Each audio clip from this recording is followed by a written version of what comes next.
Hey everybody, Tom Lommel here. Welcome to what would normally be Monday Night Dungeon Fights. Dungeon fight. There may very well be a dungeon tonight, and we very well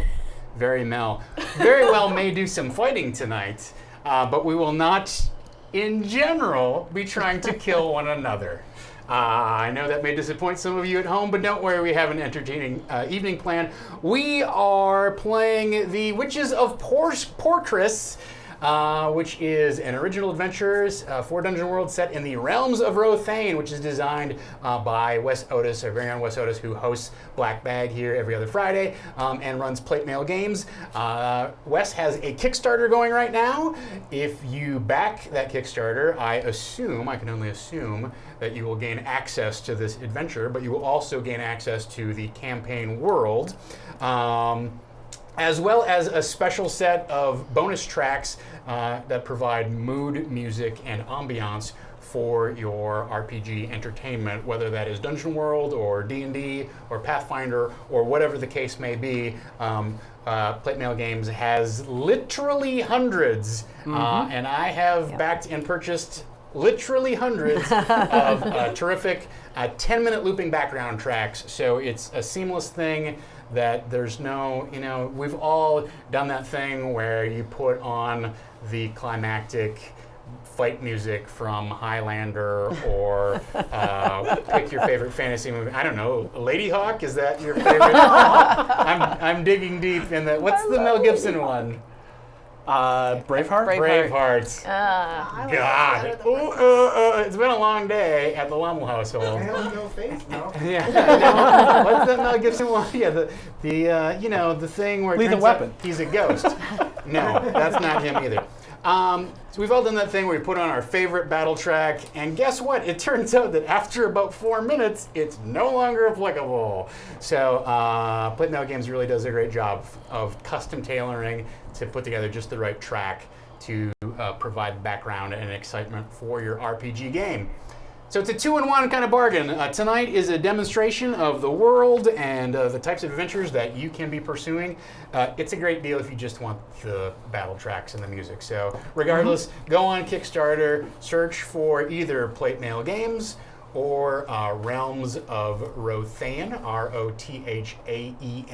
I'm sure Dom has put it at the bottom of the screen. If not in chat commands. We're not doing any sort of donations or anything like that tonight. If you like what we're doing and you're interested in what's happening, you know what? Back at the $5 or $10 or the PDF level or whatever sort of joy you feel like bringing to this sort of endeavor. That is my sales pitch. I feel like it was successful. I'm sold. I can hear ding, ding, ding, the pledge is ringing in right now. I don't get any kickback. I just do it because Wes is a nice and clever guy, and this is going to be fun. So that's my takeaway. Maybe you'll partake in the joy, too. Speaking of partaking in the joy, I just that was a change of pace. Yes. Yeah, I did. Theatrical trick. That was good. That's Yeah. something I learned when I got my BA in dramatic arts. We're drawn in. We're intrigued. All right. Well, I would like to draw you in, Mr. Nick Levy. Tell us who you are playing tonight in our wonderful Dungeon World adventure. Hi, folks. My name is Nick Levy, and today I will be playing Honeyfoot Highroot, the halfling. I'm independent contractor, we shall say, for this lovely city of Krim. Thief! No, Thief! No, absolutely not. I am a legitimate businessman. I have no idea what you're talking about. Very good. All right, we'll see how long that lasts. All right, Blythe. Blythe, your last name, I'm sure, is on the screen. It's not on my screen. Does it matter? Blythe is here. Your friend just had to go with Blythe Kayla. Blythe it's Kayla. my first and middle name. Very good. Out. That's fair. That's very good. You're recommended to us by a very beloved person here at the Saving Throw shows, Ms. Amy Vorpal. So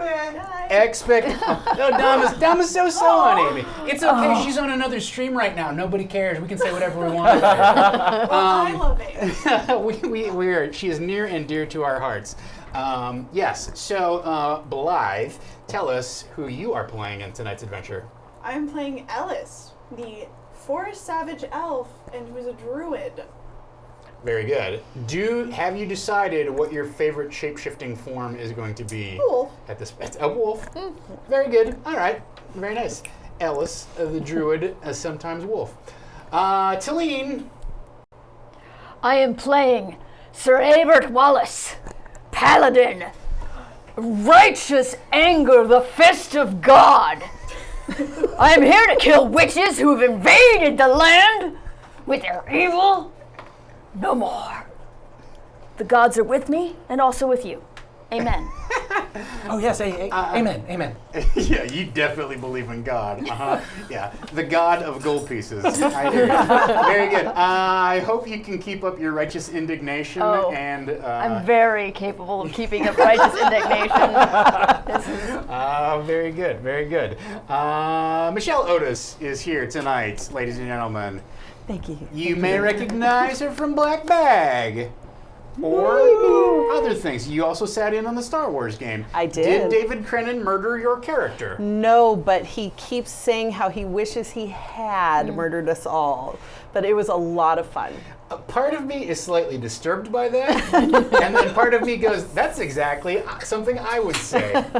I'm not sure you're all going to survive tonight, so maybe I'll put you on the chopping block first, since David didn't get a crack at us. Fair enough. Very good, very good. All right, and you are playing, I'm sorry. I am playing Ronveig, the barbarian from Skaldeval, and she will bathe in the blood of her enemies. This is a good side of the table. Oh I dear. like this. I like Have this. you noticed is very angry over here? Yeah, but we're like best friends. Yeah, we are. Oh, all right. Well, you know what? So for those of you who are unaware, although I talk about this basically any time that the cameras come on, I'm a big fan of the Dungeon World Bonds relationships, which is a fill-in-the-blank type of mechanic which is set in to create relationships within the party. And I have done this. I've imported this to my Dungeons & Dragons game. I'm a huge fan. So in order for us to get a better sense of what the party is like, why don't we go around and share our bonds? Let's do reverse order around the table. So Ronveig. Ronveig. What are Ronveig's bonds with the other people sitting here? Well, my bond with Sir Abert Wallace is that... Do you arm wrestle a lot? Because I feel like it's just like we can't stop arm wrestling each other. Yeah. I'm a jackass. I'm just gonna throw stuff like that in there. No, it's canon. We arm wrestle all the time. every day. Every day, at least twice a We day. place bets on it. Oh yes, It all absolutely. makes a lot of sense. All right. Sir Abert's ways are strange and confusing to me. Honeyfoot is always getting into trouble, and I must protect him from himself. Oh, and we thank you so much. Do you always speak in kind of the third person, whatever, the we? The royal we. the Yeah, royal yeah. we? Perhaps we'll see. Perhaps we We'll do. see. All right. Very good. Noted. And Ellis shares my hunger for glory. The earth will tremble at our passing. I'm done. I have to warn you all Mic off. that I get a little choked up whenever somebody reads that particular bond, because when my wife and I got married, we read Dungeon World Bonds in front of people's house, and that was the one that I barely could get out of my mouth. So that's a little piece of personal information that you didn't need to know, but a little bit like that's why that is. All right, nerd cute. Let's move on with it. I'm sorry. Sir Abert, what are your bonds with the rest of the party? Honeyfoot's misguided behavior endangers his very soul. No. It's all above board. Renvig has stood beside me in battle and can be trusted completely, especially in arm wrestling. So I just want to point something out here. You are like, I trust him completely. Yeah, and I you're noticed like, that. his ways are mysterious and strange. I don't understand, but okay. All right, that's fine. Okay. I respect the beliefs of Ellis, but hope someday they will see the true way, i.e. my way. Well, I can hope that, though. You can hope all you want. Not gonna happen. I'm hoping it right now. Hey, have you read much in the scriptures of my god Kroger? Is that the one who always provides? Is that Always the- provides. I will point out that Kroger is a non-canonical deity. For Rothaen. Kroger has been completely made up, and bears no resemblance whatsoever to the well-known grocery store chain. What? There's a well-known grocery store chain? What's that? Not in the realms of Rothaen. All right. Ellis, what are your bonds with the rest of the party? Honeyfoot smells more like prey than a hunter. Oh dear. Do Kinda scared. The I'm just spirits spoke All right. to me of a great danger that follows you, Sir Abert Wallace. Ooh, that's not good. No, it's, You are a witch hunter. I hunt Yeah. witches. They follow me to try and stop me. Honestly, I think it's Kroger that might be the problem. Just a timeout. I'm trying to figure out how old Sir Abert is, because he sounds like he might be like 58 and a little bit winded. just out of curiosity. But a very fit 50. Yeah. No one's judging. Just you're secretly Clint Eastwood. It's fine. I'm judging. And Ronvik has tasted my blood and I theirs. We are bound by it. I am not going to delve any further into what happened behind that, but all right, very good. You have tasted each other's blood. I'm certain it was a dire circumstance indeed. Finally, Honeyfoot Highroot. Yes. What bonds do we have with the rest of our party? We have a small misunderstanding between Sir Abert Wallace, who believes that there is some sort of evidence about some misunderstanding that couldn't possibly be true. I mean, it is just trust me, trust us. It is a fantastic just misunderstanding. We were in the wrong place at the wrong time. Ellis, however, has always been at my back, perhaps breathing in a very predatory manner, but always there whenever there's any sort of accident or mistake or help is needed. Ellis has been wonderful to help us. And this is just between you and me, but Ranvig no longer possesses a small token that I believe could be worth quite a sum to the right people. But don't tell anyone else about it. I mean, this is just between us and us. All right, very good. That is our party. The game is Dungeon World. I will be the first to admit I'm a little bit rusty, so may have to clunk the rules here left and right. This is not one of our teaching sessions. And sometimes, we definitely just let's introduce the rules and take the system for a spin. Tonight's really just more of like a fun adventure. So keep that in mind, ladies and gentlemen. If you have a question about Dungeon World, they have the entire game as an SRD, like most things do. Otherwise, there's a giant Apocalypse World sale going on right now. You can get this game in PDF for cheap. You can get Apocalypse World in PDF for cheap. You can get a bunch of supplements and adventures and spin-offs at your favorite rpg.drivethroughstuff.com. So if you are intrigued by what's happening tonight, you can check that out. And if you're intrigued by the setting, you can check out Realms of Rothaen on Kickstarter. Speaking of the Realms of Rothaen, let's just review the part of the world that you are in. This is definitely one small corner of a much, much larger world. But this adventure tonight, the Witches of Porkras, takes place in the kingdom of Ulanvin.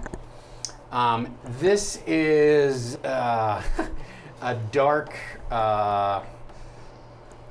becursed land, let's put it that way.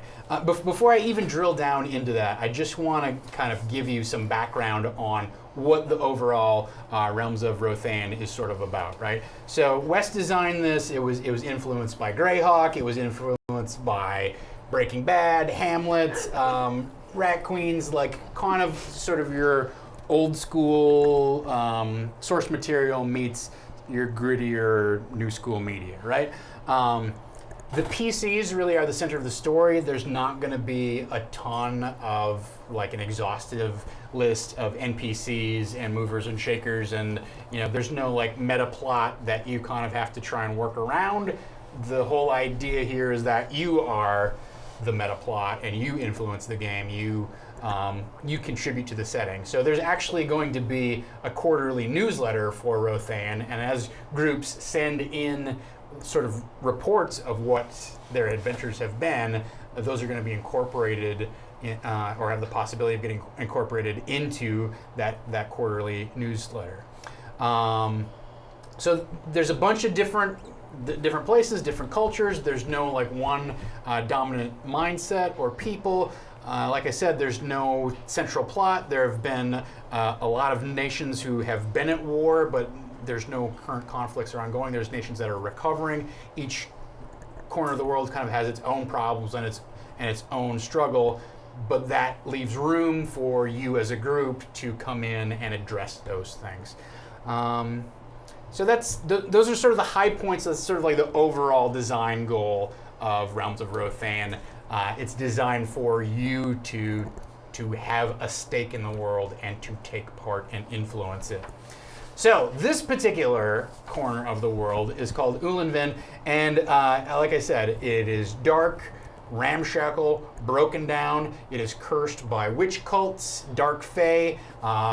It was well known up until 200 years ago that vampires roamed the land of Ulanvin. The humans eventually banded together forces and slew their queen and drove them out, is the theory. The truth is probably far different. They're probably still vampires. They just do not operate openly like they did a couple centuries ago. But the noble houses are all corrupt, crooked, and definitely dabble in the dark arts, right? So it's a system where the ruling class really sort of has taken advantage of the poor, indebted and enslaved them, and bent them to their will. And people can't do much about it because they don't have the bonds necessary to overcome the dark forces that the rulers are in league with. So everyone who is sort of a commoner in Ulanvin tends to be somewhat superstitious.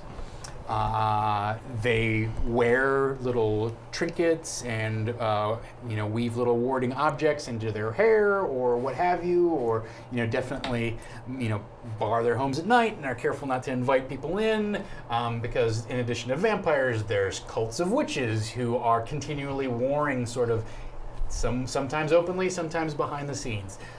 There are dark fae creatures who are corrupted sprites and nymphs and that sort of thing, who have taken over, or at least who also are an influence and create mischief throughout the land. I think we've covered kind of the high-level kingdom of Ulanvin, so it's definitely in a bad way, right? The rulers are literally feeding off the common people and cannot find the common people cannot find a champion to take up the cause against them. So the specific area within the kingdom of Ulanvin where we find ourselves is called the Blood Peat Moors. It is literally the place where a god was slain. That god was named Wyvok or Ivok. I'm not entirely clear. I think it's Evok. So Evok was slain, and Evok's blood flows forth, or flowed forth across the Blood Peat Moors, hence giving it its name. So if you just think of dirt mixed with blood, welcome to this world. It is a swamp awash in a god's blood that has generally very dire effects. Zombies are known to roam throughout the marshes and swamps of the Blood Peat Moors. It has also given rise to a very rare and very expensive alchemical root called Evok's Blood Root, and the nobility send commoners out into the swamps to harvest this stuff to be used in various potions and whatnot. But it's very difficult to harvest and then a couple of halfling crime lords have taken over. No. Legitimate business enterprises. Have their fingers in the pie. Not only did the ruling monarchy take a cut of the bloodroot that's harvested, but the mafia also dabbles in the trade. So, Porkris is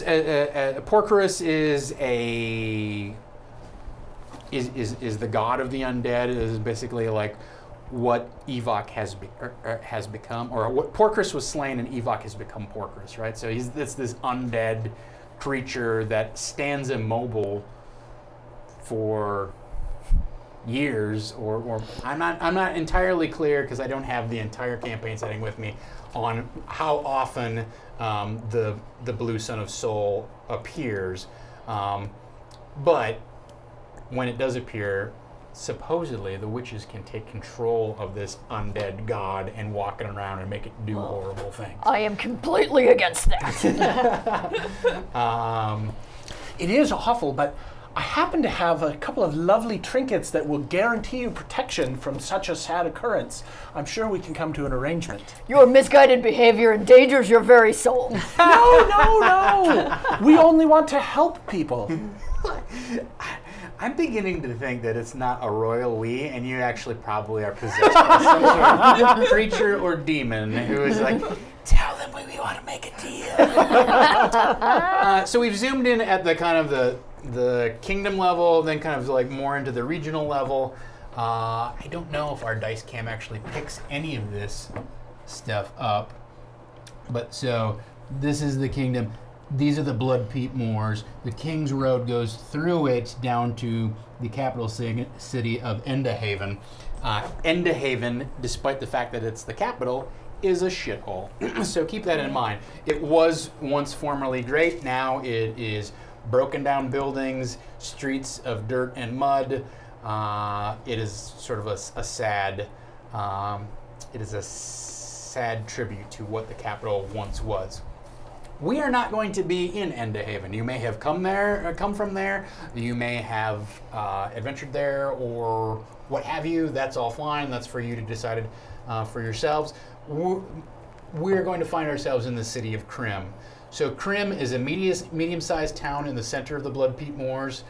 It is not so secretly run by a halfling mob called the Grey Hat Mob. No, a legitimate gentleman's club called the Grey Hat. All right, the words legitimate and gentleman's club never go together. I guarantee you that. Supposedly, a member of the nobility named Duke Surku is nominally in charge of the town, but honestly, Mayor Juna Restol is the bureaucrat who runs the place, and she is known to be cunning, greedy, and just generally unpleasant. Wise and perspicacious. Able to see an opportunity. Wait a minute, I need you to define for me and people who don't have immediate access to thesaurus.com what perspicacious means. Able to see opportunities and having great vision.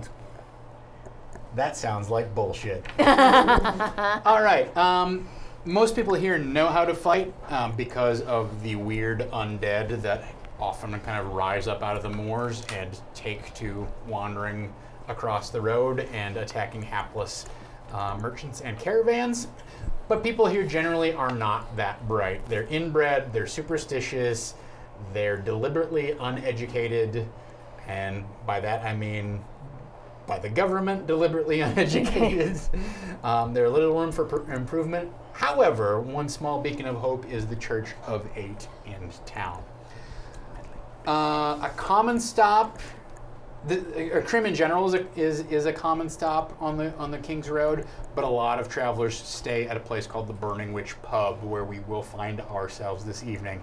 It sits on the edge of town. It is run by a very vivacious woman named Scythe, who is a retired adventurer. She is clever and perspicacious. Oh yes, quite. but has so far, she had hoped to bring some prosperity to her hometown, and thus far has been unsuccessful in her efforts to reform the corrupt nature of Krim. So that's our zoom 3 levels of detail here on Ulanven, the Bloodpeak Moors, and Krim, where our adventure will be taking place. Why don't you guys give me some ideas about... I'm just going to ask some open-ended questions in terms of... I want to start with some background questions that probably don't deal directly with the history of the world. I want to talk about your group a little bit.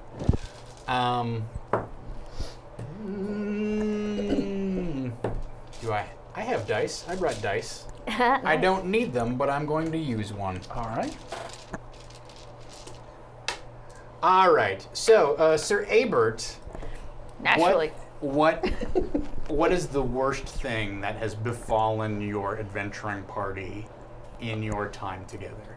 Whether it is a moral failing that has somehow been occurred. There have been many, many moral failings. Yes. I come to terms with them through prayer to the god Kroger, who offers me 2 for 1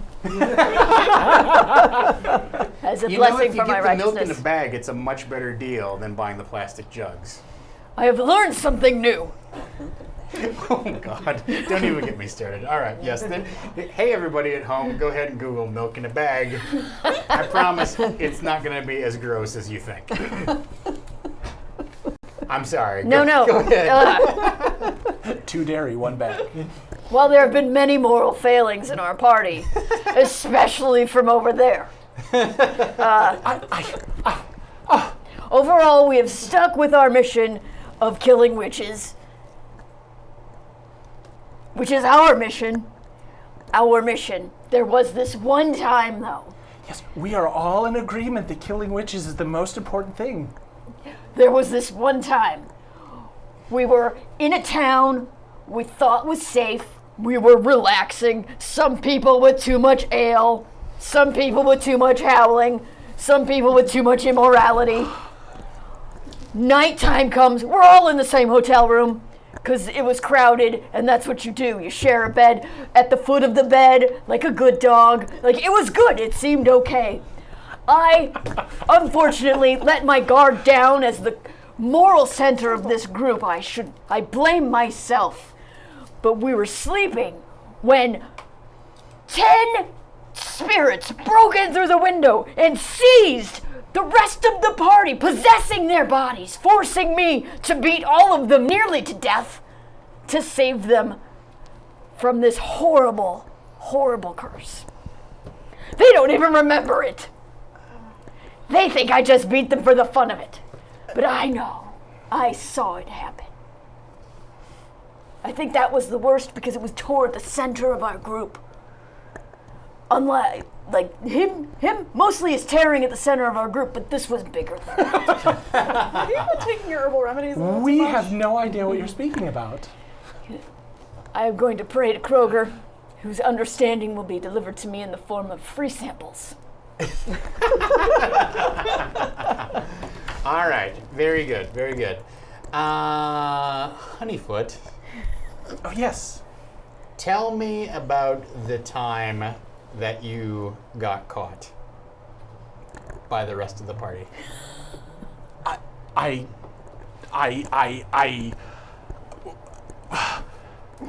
We're appalled. I mean, caught at what? I have never engaged in any sort of incorrect behavior. I'm a fine citizen. I can show you my warrants. I give generously to the children's orphanage every year. I'm a fine, upstanding citizen. I've never been caught doing anything that would be possibly considered unabove board. Except for that once. Well, there was a misunderstanding where the traveling caravan did not understand the limitations and efficacy of the You mean efficacy? herbal. That may be how it's pronounced in your land. I don't judge your pronunciation. I do. I don't say this often, but he's right. But they were under the misapprehension that the That you drugged us? Is herbal what you're trying to say? that the herbal remedies and charms that I provided for their pack animals would operate in a much more advanced manner. And so they did come back quite You made us pay for them, didn't you? irate when their animals were, after an initial burst of speed, were no longer moving quite as Dead? You mean dead? no longer moving quite as Spit it out, fast Shorty. as they had been previously. And in order to preserve harmony You know what I do to for the people to hurt town, animals, right? we decided that it was in our best interest to go ahead and provide a refund on the unfortunate misunderstanding, with the knowledge that nothing like this would happen again in the future.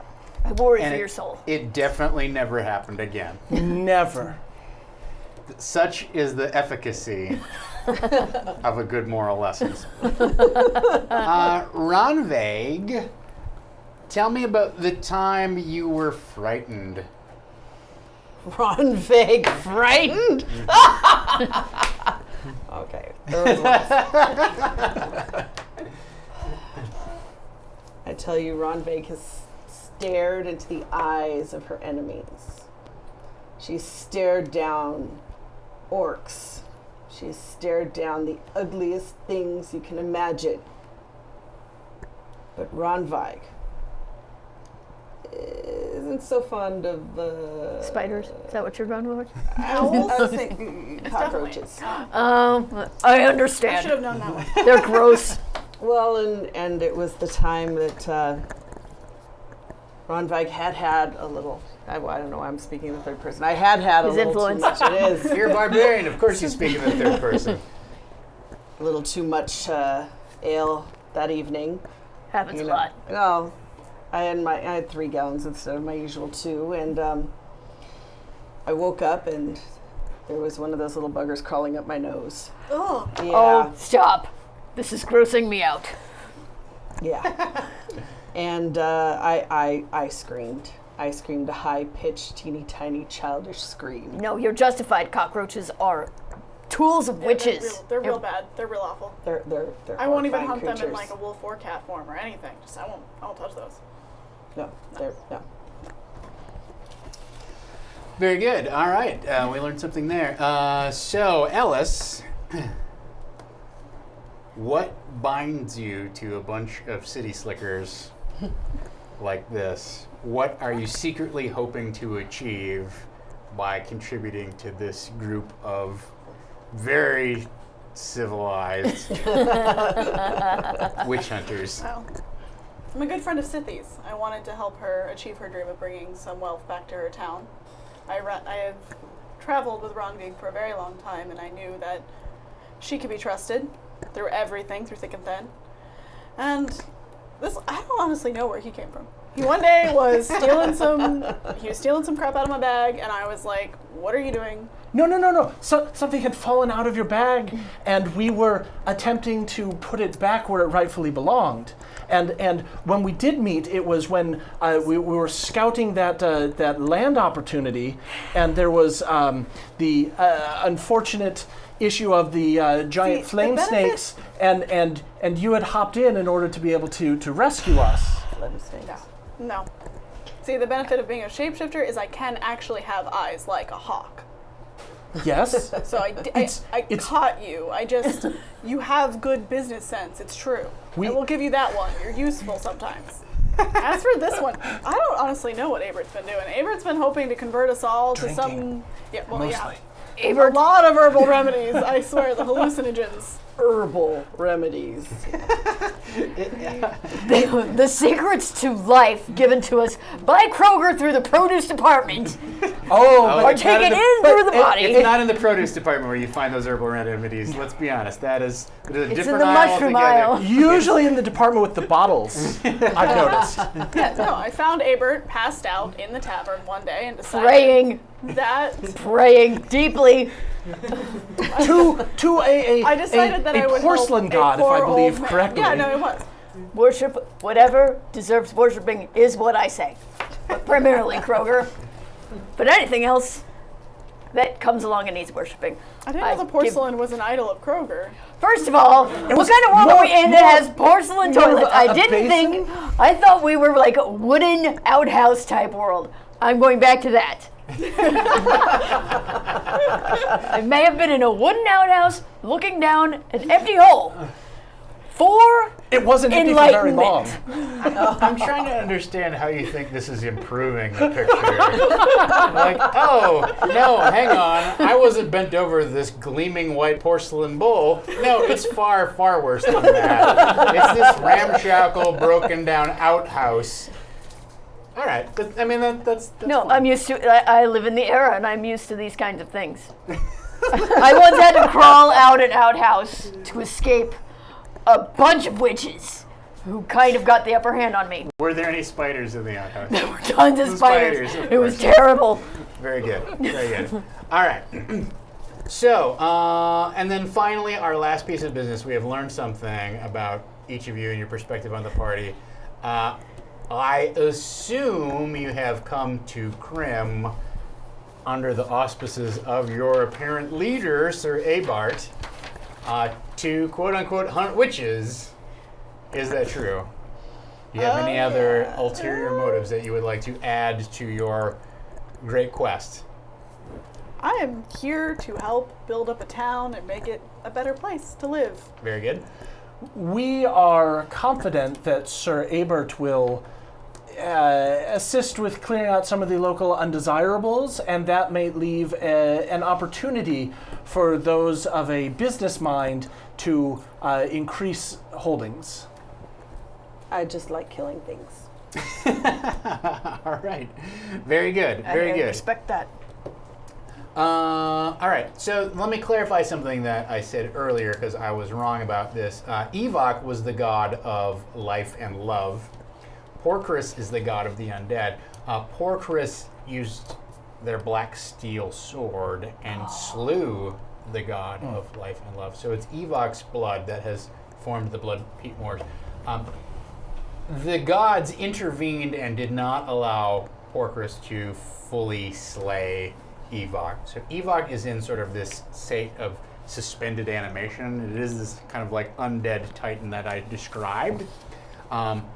But Evok is neither alive nor dead at this point. So every few years when, as I said, the blue star of soul appears, the witches can control Evok's corpse, but it's not fully dead. They say that if Porcris can ever fully kill Evok, then Evok will go on this undead rampage across the land and bring a plague of death and destruction that will rise up and wash over the world. So that's some world building background for you. Seems like it might be a little high stakes. All right. With that, you are, I assume, having ale at the Burning Witch pub in Krim, having a pleasant conversation with Scythie, who is complaining about how the Grey Hat Mafia will not stop hassling her, has taken an even larger share of her profits, keeps coming in weekly, at least, to shake her down for protection payments.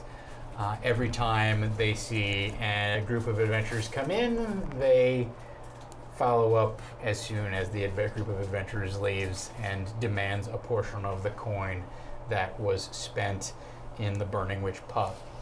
So she sourly complains over her cup over the doings of some of her more perspicacious halfling friends who seem to think that opportunity knocks whenever an adventurer does as well.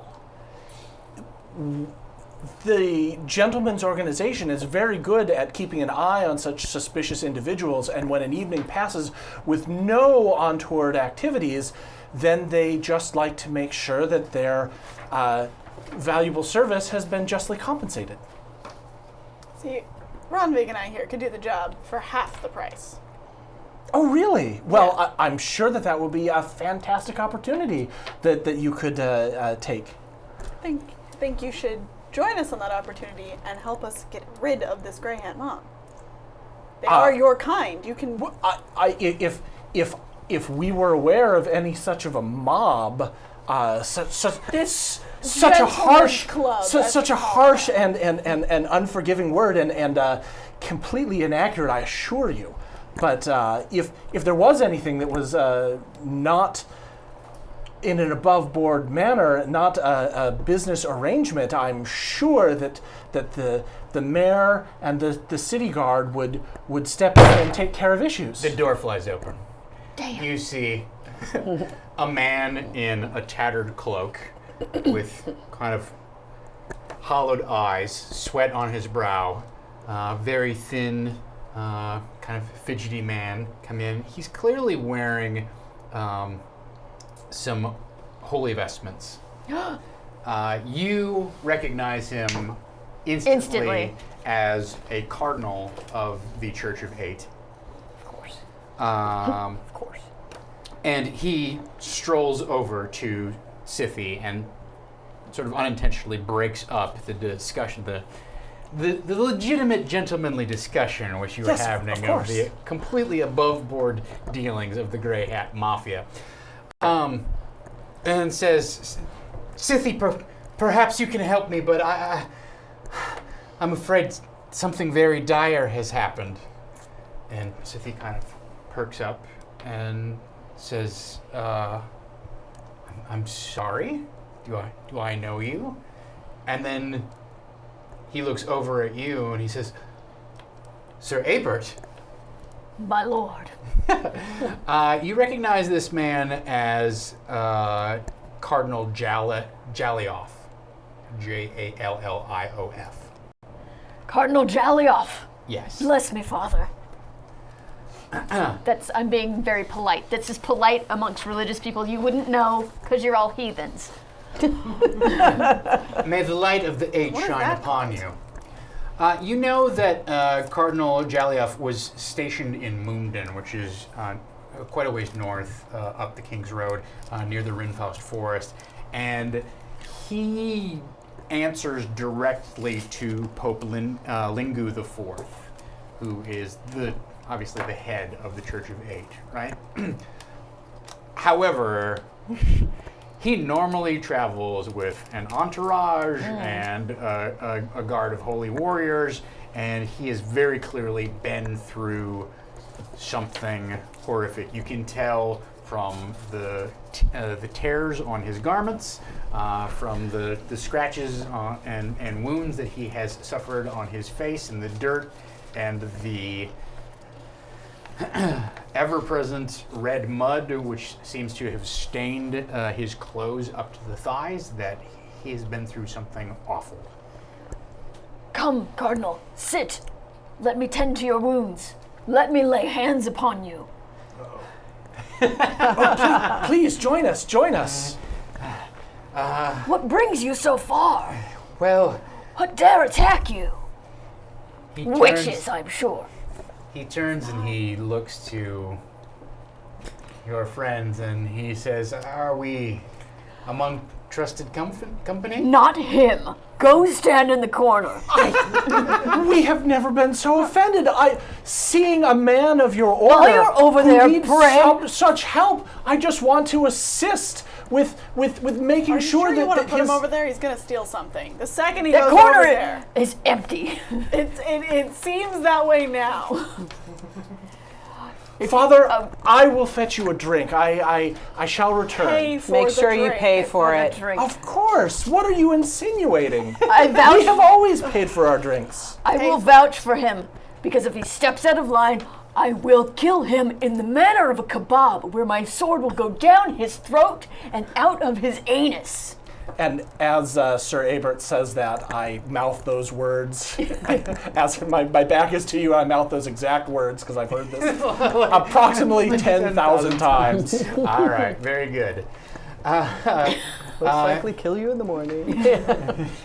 Through your anus. Very good. I appreciate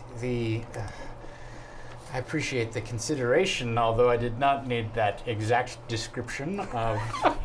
He needed it. I assure you, he needed it. I feel like he's heard it before. At any rate, I have been tasked with a very important mission by the Pope, and I am afraid I am on the verge of failing His Eminence in that particular duty which he has sworn unto me. I was given charge of a very holy relic, and I was ambushed, along with the rest of my party, by a number of lizard people south of here. They were dressed in scale mail, dirty furs. They attacked our caravan in overwhelming numbers. There were 3-4 score. There were at least 50 of them. Our guards put up a valiant effort, but 5 of them cornered me and made off with the soul spear, one of the most sacred relics which our order has been keeping in hiding for many centuries.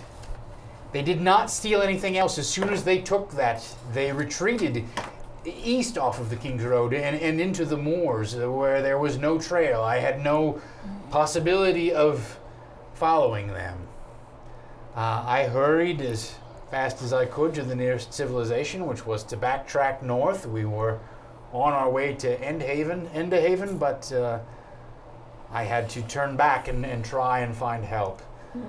I can tell you that the mayor here has been no help whatsoever, and so I am forced to turn myself upon your devotion.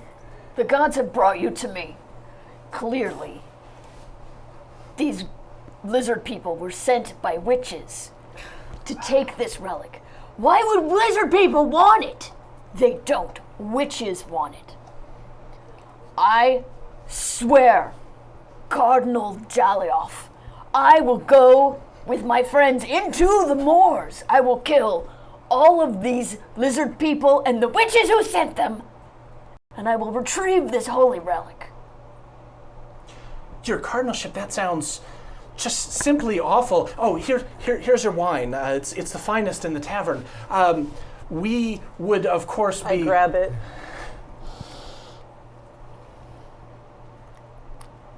Don't mind her. I hand Sithy some her, gold for the wine.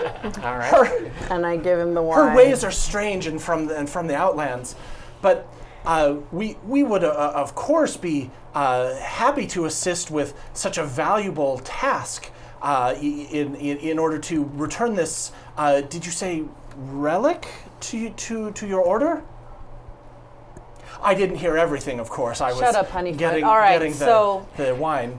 It is a golden spear called the Soul Spear. I think that's why Sounds move dangerous. yes. it now? If it's been held in safety for so long, why move it? His Eminence felt that it was in danger of being discovered in Munden, and therefore it was at the best ploy possible to relocate it to Endahaven, where we have the safe Who house. knew it was being moved? witches? Well, we attempted to undertake a fairly clever plan where there were 2 other decoy parties that were sent, one via airship, one via regular naval ship, and then we were the land party who was sent down the King's Road.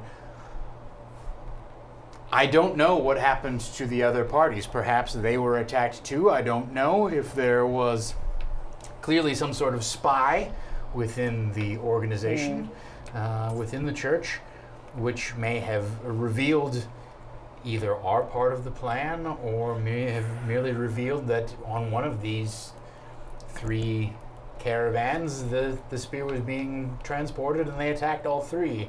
I can only tell you that it is a holy and powerful item, and should it fall into the wrong hands, dire things could happen.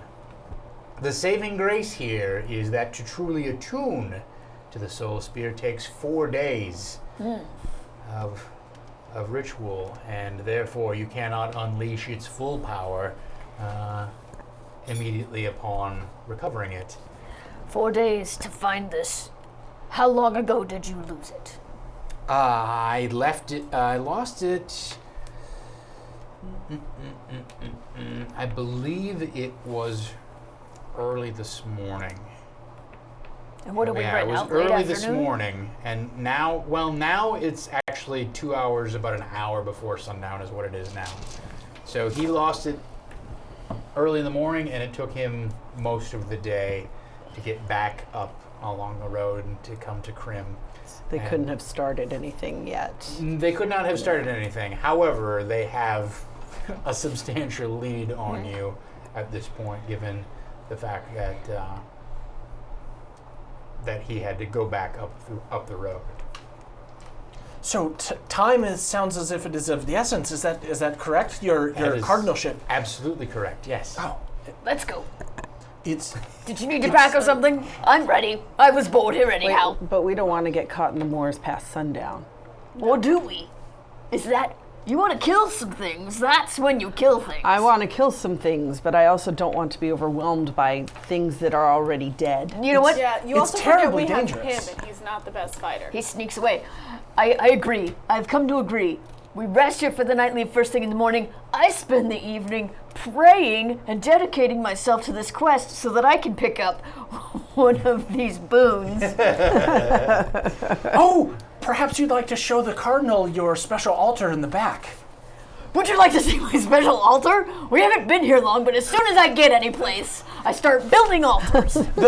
Tell me, is it porcelain or is it merely a wooden hole? It's a wooden one in the back. She stares down into the infinity. It's quite holy. First of all, I have to pray and meditate a lot. Yes, that's I what I'm also saying. am lactose so intolerant. Much, so much. Well, we keep telling Sometimes you she to prays stop in there eating for the dairy. hours and hours and makes these horrible, horrible noises that I assume are just calling out to our great Lactose God, intolerant. Kroger. Stop getting the bag Sir, filled. But I love ice cream. Sir Abert, I have to castigate you for not preaching the true word of Kroger to our halfling friend here. I've been Don't trying. you understand that when you imbibe the wine, the spirit of Kroger inhabits you, and then you channel the spirit of Kroger out through your mouth? Sir Aber has Exactly. has been so inspirational with the amount of the spirit of Kroger that he has consumed. I'm a very dedicated individual. Kroger is merely one of the 8. Not the grandest, but not the least. He is one among equals, and I think it course. would do you well to study his teachings. Oh, of course. I myself have often found them at the bottom of a chalice. And this is why I've abstained from drinking. I wish I I mean, could. everybody knows that the church is a bunch of lushes, right? That's- Yeah. I don't think we have to write that into the backstory. We can just take that as given. I respect your beliefs, Alice, but hope you will someday see the true way of Kroger. Perhaps Mass quantities. mead or a fermented root, something a little more. It's quite difficult to get enough drunk. You need to try harder. Give Kroger a chance. Let Kroger's influence reach you, and I'm certain at some point. All right. So you have decided, is that agreed? The party is going to spend the night rather than travel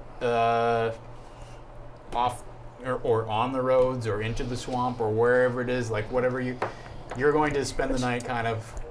My friend Ellis, would the evening be difficult for you to pick up tracks, or would the time actually cause them to fade more? I bow, of course, to your superior knowledge in the wilderness. The time would cause them to disappear a bit faster, but I do agree that we might not want to be facing the undead. It is a marsh. These things happen. It fades quickly. I can catch the scent. I can start picking up the scent. I don't have to rest. So I can go into wolf form and I can start sniffing things out and tracking. As long as I get a chance to pray and do my ritual cleansing in my back altar. Almost a ritual purging. Cleansing, purging. They're synonyms. You have a thesaurus. Just you, though. If you don't, I feel like there's a perspicacious opportunity to start selling them. I don't think I used that word properly. All right. Scythe says to Ellis, Your blustery friend is probably correct. These lizard folk do not ever undertake anything that does not involve coin. They are most certainly mercenaries operating on behalf of some other far more dire force that is at work here. Most likely a coven of witches. Witches are everywhere. So Sydney, Everything is because of witches. Where do the lizard people live? What is the central area? They are known to have a base of operations deep within the Peat Moors, in a town or a settlement, really, called Uvtus, Uvtus.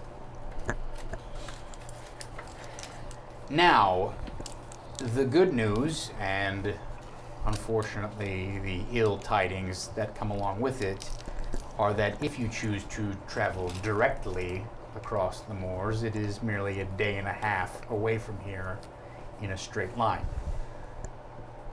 If you would like to try and take a safer yet more roundabout route, you can go down the King's Road and then go across, but that is closer to 2 days away than it is for you to directly cross the moors. I am hard-pressed to advise you as to what your best course of action is here, given the Cardinal's insistence on trying to make the best time that you can. I will leave it to you to do your own best judgment. There's only the one place the lizard people would have gone to. We don't need to go down to where they took the thing and track them. We can cut across to this town and be reasonably sure they'll be there. Well, where do we know where they took it? Yeah. We don't know. Oh, okay. Well, then we'd have to go to where they are in order to find out where they We'd took have it. to go to where their base would be at the very least. We can get some answers. But you understand what I'm saying is we can cut across and go straight there, assuming that the ones who took it have gone home and are going to meet the witches there. Or Which there's no way for us to know. We can't know. If they're meeting these witches at Uvtus or at some other location. right, we either make up for the lost time by cutting across, but take the chance it's not even there. Or we go down the road, pick up the tracks, and track the actual lizard people. We can. That's possible. I will caution you that the moors are ever shifting, and at night, when the sleepers arise, tracks often become obfuscated. I see what you're saying. Yes. So Which is why I'd have to try and pick up a scent if I can. best direction is to go straight to the Well, town. yes, we have to, more than likely. I can tell you from the tales that have crossed my bar here that it is only relatively recently that the lizard people have taken up residence in Uvtus. It has long been abandoned for the most part, other than rumors of goblin infestations. The lizard people, however, are nomadic mercenaries who wander the Blood Peak moors in search of any sort of coin that they can raise. So they are not, Uvtus is not a standing settlement of theirs. So it could be that these, whoever they are answering to, could be holed up there. Taking over the town, which is what could be drawing these lizard people to, these nomadic people to a town to settle down. Seems like a good plan to me. Is it time for me to begin cleansing? Because I definitely want these boons. I certainly understand how anxious you are to accept the spirits of Kroger into your body, but please, They're very valuable spirits. please recall that we may want to get started first thing in the morning, and I'll be fine. Could spend time doing more ritual adulation at your wooden shrine. But I think if we adjourn for the evening and then move on in the morning, that we should that we could travel quite swiftly. That's fine with me. So I need to get to cleansing. the cardinal has been actually off Cleansing. cleansing a little bit, or whatever. Yeah. I mean, he at least like comes Accepting back the and spirit looks like into him? looks like he's like patted, like run a wet cloth over his face, and he comes back and he's kind of, washing up, and he's like, "So, are you ready to depart? I shall bestow my blessing upon you." Yes, Sir Abert. Are we ready? I need to cleanse first and dedicate myself to the mission. I accept all blessings, and then we will go. All due respect, Cardinal, we feel that crossing the moors at night would put us in far more danger than just regularly crossing it because of the undead that walk it. But, Sir Abert, I've tried to impress upon you that this threat posed to our order, it's merely a matter of days before If you have anything true horror I will be can pick a unleashed. scent up on, I can look a little around in the night.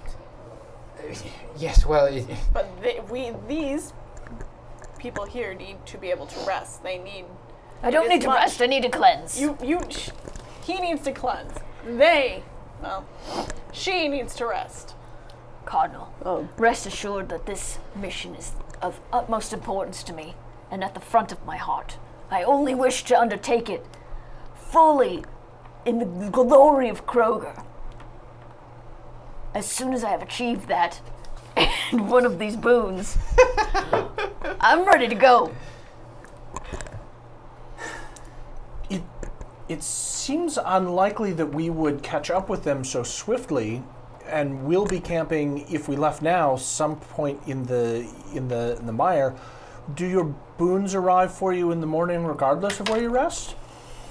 We could acquire for you a sum of Kroger's spirits in order for you to be able to undertake your ablutions at some point in the fens and the mire. And by acquire, we mean legally purchase. Of course. We have no intention of suggesting anything otherwise. I don't know if that's how this game works. I assume that I need to dedicate myself to the mission before the mission begins. Because I want this. We have no understanding of such I don't think it matters where awesome, you do it. fantastic magics as we have seen you work upon this world. So just to step back from the fiction for a moment, Okay. even though I hate to do that. The dynamic that's at play here is Scythie has recommended that you probably take the most direct route, but do not travel at night. Would agree with Ron Vague that that's far more dangerous, even if it might be a somewhat more expedient proposition. The Cardinal, on the other hand, Just wants to go down. wants the mission to start as soon as possible. So that is up. That's something for you to decide. Mechanically, whatever you want to do with your boons or whatever, it's not a huge factor for me, like interpreting that as a GM. And I am not advocating for one thing or the other. I'm just trying to pull the essential conflict into focus for a minute. As a mechanic question, while we're talking about that, Yeah. are those boons or something you get like every morning when you pray and you get No, your it's for a information? mission. When I state what I set out to do at the beginning, I'm assuming you dedicate yourself to a mission through prayer and ritual cleansing. State what you set out to do, and then you choose up to 2 boons, and then the GM tells you what vow or vows is required to maintain the blessing, which I'm assuming goes until the mission is But accomplished or abandoned. it sounds like you don't need to spend A whole extra night doing time. Like you don't. It sounds like you don't have to prepare yourself. It's more like I will vow to Prayer complete and this holy cleansing. mission. Prayer and cleansing. You can Booze and barf, you can we receive know. your boon in however an expedient manner Okay. you choose. If it's a 15 or 20 minute round of prayer, that's fine. Right. It does still remain on the table that even if you choose to leave here at night, Right. at some point you are going to have to rest. Yeah. And whether you choose to do that during the day in the Blood Peat Moors, because I assume you would then travel all night and then rest the next morning in the Well- swamp, or whether you do that now and then travel most of the day. So we all know about these Blood Peat Moors, so we would know, like really dangerous places. If you're going to camp in them, you want to camp in them during the safest time. Yeah. So you are all aware to some degree or another that at night the restless dead rise up out of the filthy ichor and muck of the blood peat and attempt to drag the unwary travelers down below the surface of the mud and strangle them and drown them in the depths. And that is how one becomes a blood peat zombie. So they do not generally roam the area during the day. You're going to spend some portion of a night in the Right. Blood Peat Moors, but how much of that is up to you. Well, character-wise, Sir Abert is got a cardinal telling him to go, so he's gonna go. I don't know, like, the dynamic of the group. I mean, I have this thing where I can just talk at NPCs and they do what I say if I roll high enough. I'm really powerful and leaderly, like, is what I'm May I saying. spout lore? Of course. What are All you trying to or what is you trying to establish?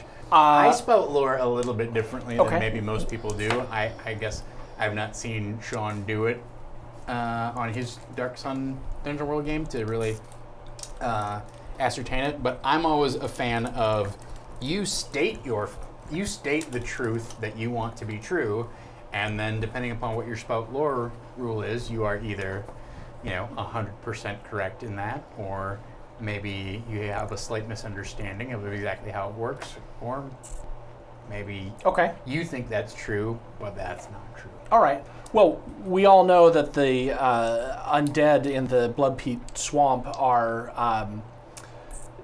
prohibited from approaching the Varkris wood, which also grows natively in the swamp, and that many travelers have been able to take shelter in those trees in order to avoid detection from the restless undead. Okay, let's see what your lore says. That is a 4. A total of 4. Yes, huh? it is. So that is absolutely true, and we have heard numerous stories that the Varkris wood is anathema to the undead in the Blood Peat bogs, and if we left now, we could take shelter in the trees, and they will not approach us. And Ellis, you know this for a fact. This is not true. Nope. Now, to be clear, the thing that you know is that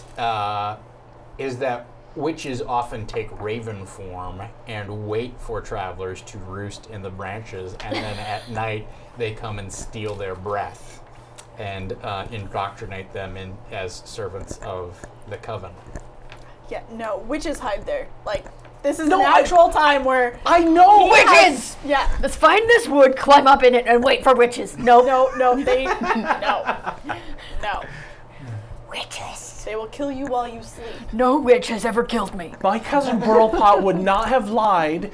He has heard it from a traveler who took a refuge in the Varkrus woods. From a traveler who probably was bewitched. Ranvik. No, I couldn't. Friend. Wait, I Have know you these killed woods anything in better a than while? anyone. I'm itching. Let's go kill some things on our way to killing witches. Also, I would really like this one to be in place before I move out.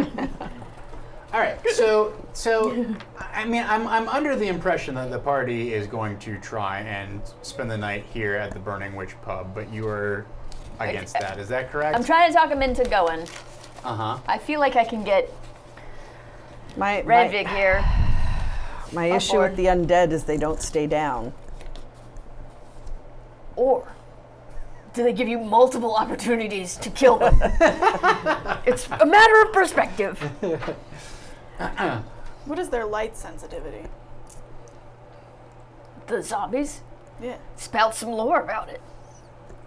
Alright, I'm gonna try this. So I'm going to spout some lore that these zombies, these undead, are extremely sensitive to sunlight and fire. So if we can keep a fire going at all times, they will not approach us because it hurts. They don't like it. That's Okay. why they don't come out during the day. Uh-huh. That's a Ooh, 10. 10. All right. Scythie says, well, they are definitely averse to sunlight. If you can create a fire that approximates the sun and travel at night. Why did you get rid of your spells? I'm not saying that a great fire will not drive them off, but they are relentless and they will attempt to drag any stragglers underneath the mud if you are not cautious. I never had the spell anyhow. Just a quick straw poll here. Whose character is like on board and whose character is against going now? My character will be up for going if she goes. If she goes. Which is your character? But otherwise, she will stand her ground and stay, especially My because she's character- yeah. worried about Sydney. So. yeah. My okay. character sees the benefits of both and the detriments of both, and Okay. so she is on the fence. On the fence. Well, no one's going to listen to your character, but tell us anyhow. I'm listening, Nick. I'm listening to every word. Sir Every Ebert, seven-syllable word that comes out of your mouth. Sir Ebert, we are aware of your sense of humor and know you would never be insulting us in such a manner, but I believe that your cardinalship is correct, and that we should move swiftly. We wouldn't want that relic to end up in the wrong hands, would we? This is suspicious to me. When did you start listening to cardinals? Are the right hands your hands? I would never dream of such Cardinal, a thing. quickly, is there any sort of reward attached to this that might lure in heathens to do the right thing with money when they don't have a conscience urging them to do the right thing? If you leave tonight, I will award you a bounty of 500 gold pieces. But if you take the cautious path, well, of course, Sir Ebert, it is up to you to discharge your mission as you see fit, and far be it from me to interfere in a holy warrior's quest. 500? However, I don't need a share. Split it 3 ways. We would be happy with such a division, although it would not be, of course, necessary. We are all friends and I compatriots. don't are we believe you. not? Are you on board? Are you on board? It's okay. I have affection for you even when I disbelieve your words. We are ready and willing, your cardinalship. Shall we? As long as we take kerosene and torches. Real quick, Michelle, can you tell Alan it's time to go to bed? Alan, in that camera, Alan, my love, it's time to go to bed. Good night, and I love you. Thank you. Wes asked. All right, and BSB Care and Texas Devon, you stick with us. I don't care that it's 10:30 where you are. You buck up and settle down and settle in and strap in, because we're having an adventure. All right. You take along a bunch. Scythie manages to scrounge up a reasonable amount of kerosene. She really kind of like you. She pulls you aside. Is like, do you know what you're getting into here? I don't. Your friend is full of bluster. I understand. You have to follow. Ronvig, There's no I more trust bluster here. Ronvig, but are you going to be okay with the Greyhounds? They will still be here when you get back. Which is a surprising show of faith. All right, so as you quickly, like over the course of the next hour, get your things together, Cleanse. the Cardinal leads you in a special blessing of Kroger. Yes. And invokes the mighty powers of clip and save. May we all be blessed by the 2-for-1 bounty of Kroger and get our 10-cent deposit back on all of the flasks which we brought here tonight. Amen. Amen. You Anyone each. who tuned in right there. All right, hey everybody. Are we playing Dungeon World or Shadowrun? It's hard to tell. It could just be Toon. But his blessing does bestow a mechanical benefit upon you. You have +1 to your next roll, whatever that is. So you get a +1. Yeah, you can just mark that down. Keep track of that. I would hand out some tokens, but I feel like that's going to be a pretty easy one to burn. All right, so are you going to go down the road at night, or are you going to head directly across the swamp to Uvtus, which is where you believe? So in other words, are you going to go down and across, or are you going to go diagonal? Is the straight swamp there? like? Is there like? Is it like a quicksandy kind of situation where like? There are areas of pockets of mud. You've heard of travelers like. I mean, it's a bog, right? So Right. there's lumps of grass and then water with a muddy bottom that you really have to slog through. That's miserable, and then lumps of grass, and then muddy bottom. And sometimes you've heard of people walking across lumps of grass that suddenly have muddy bottom underneath them. Like some of the bogs are floating bogs. So it's a little mix of both. Generally, like I say, the trails do not survive. Like any trails through the bogs do not survive because at night the peat bog zombies rise up and kind of follow travelers who have wandered their way into the heart in search of bloodroot. Well, I say That we being take the said, road. like not everybody who walks in gets murdered. There are settlements within, and if you if you burn fires and things like that, you can, if you have Take a enough of stick you and poke. around, you can kind of ward them off using the heat and the light from your fires. But Straight through then. Yeah. Let's do this. Road. Time to kill some things. wait, so she said straight through. You said road. Oh, take the road. This road straight through. The one that goes the straight. Not road. There's that the one. You road. either get to go Okay. through the The road. one that goes Go straight ahead, through to the diagonally thing. through. All right, great. All right. Will you tell me which of these things vow I the have to hypotenuse. maintain for my blessing? Which vow? I admire your perspicacity. We thank you. Okay. Well, I mean, it's definitely not temperance. I know, because that would offend Kroger. That would offend him. Or her. It's a genderless god. Kroger. Kroger is genderless. I think the easy one here is honor, no cowardly tactics or tricks. Uh-oh. All right, let's do it.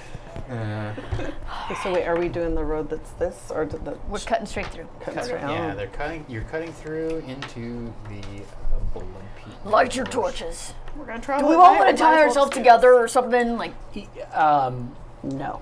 Speaking out of character for a moment, it sounds like it would be a Ronvike good idea for is you tied to no one. at least for us to head up to where the attack occurred so that you can get a scent, Yeah, and then cut diagonally from that point. I could do that. If we can be out of character for a moment to recommend that. That would definitely be a good idea. I'm sorry. depending What on how was your far. what's your consideration here? What's your Traveling to the attack where I can get a scent and then we can follow back up. But that also takes some time. That's the But roundabout it also route. it also means that when we get there and you can identify that this is in fact the party that That's true. had the attack, so we're not just perpetrating genocide on innocent lizardmen who are just trying to make a living in this man's world. Especially because I'm pretty sure this one will start killing people. for Yeah, no without reason. it, we've seen it before, right? Yep. they are controlled by witches. Oh yes, of All course. of them. Yes. Just all of them. agree. So yeah, I definitely am capable of that. I can also fly. I can also shapeshift into a hawk or some sort of bird and fly ahead and do some little bit of reconnaissance on my own and head back. And leave us without a guide in the shifting mire of the swamp? This is why I wanted you In guys the to dark? stay in the first place, but none of you listened to me. I was outvoted on that one. Well, if I had known you had felt so strongly about it, we surely would have backed your decision. We all know you want to get paid. Do not we all? Sir Abert just starts walking into the swamp. Just like, okay? Too much all talk. right, Abert's gonna go without us whether we Stay follow close. or not. All Stay right. close. So Abert takes the direct route across the swamp as opposed to going down the road to the scene of where the attack may have been. All right. So what's your plan here? Who's leading? Do you have a marching order? Do you have any sort of special precautions or things I need to be aware of as you travel through the swamp? We have torches. Yes. Yes. Carrying kerosene. Oh, and, yeah, a little bit. We're carrying a little bit of kerosene. Well, not a we can't carry a And then ton. whatever liquor you Whatever have. she had, yeah. I drank it. Do you remember cleansing ceremony? Hey, little one, you want to tie yourself to me, and then if you fall into a mire, I'll just yank you back out. You could say no. It's okay. I'm getting this from mountain climbers and crevasses. It's a good idea. If it's all the same to you, we think it would be best if I stuck with Ellis. Ellis is going to be flying, Or in a wolf form. I Or- might be traveling a little quicker than you. or a wolf. I can keep Are my you going eye to try and out. ride a wolf? Because I'm actually in favor of that. I'm not a great wolf here. I'm not a dire wolf. I'm a regular sized wolf. You little slender wolf. He's tiny. He's a halfling. We are very small and do not weigh very much. Listen, And also, I know you want to ride the wolf. I can carry you on my shoulders like a small child. We only want what is best for the party. If you're traveling ahead and get into any sort of difficulty, if we were on riding with you, we could go for help or assist you in any difficulty that you had. fair point. Really, the fact that I'm going to be flying, and I don't think I can't shapeshift into a bird. Well, if you're flying, then that's a carry different you. item. But we understand completely. Yes, Sir Abert, I appreciate your generous offer. Just trying to make things easier for the little guy. I'll be there. I'll be keeping an eye out. I'll take the lead. You take the rear. That way they can't get us from behind. We think this is an excellent plan. That is the extent of my planning. I, as being the one in the front, am going to carry a stick and poke the ground in front of me as I walk. Excellent idea. Code word for I'm in trouble is hot sauce. No, that would be shameful. Hot sauce. If I say hot sauce or a sentence that contains the words hot sauce, I am in trouble. Does Kroger That not is provide not you with shameful. hot That sauce? is totally classy and cool, and above- everybody recognizes that. And above board, and not any kind of a shameful tactic. All right. It's a It'd be a cowardly vow of tactic honor. and trick you of right. So you're out ahead. You're kind of like Poking. prodding with your staff. I'm bringing up the rear. Just You're On Sir Abert's shoulder. shoulders. Like a I small am child. shapeshifted into a hawk. Okay, so you need to roll to shapeshift. So that is plus whiz, right? Yes. So whatever your wisdom modifier is, roll and add that. Well, it's +3, so. Okay, not bad. Oh, oh. Well, 7. You Seven. hold 7. 2. So what that means is you get 2 beautiful campaign coins. So whenever you take, whenever you do a move related to your form, I'm not going to consider flying to be one of those moves.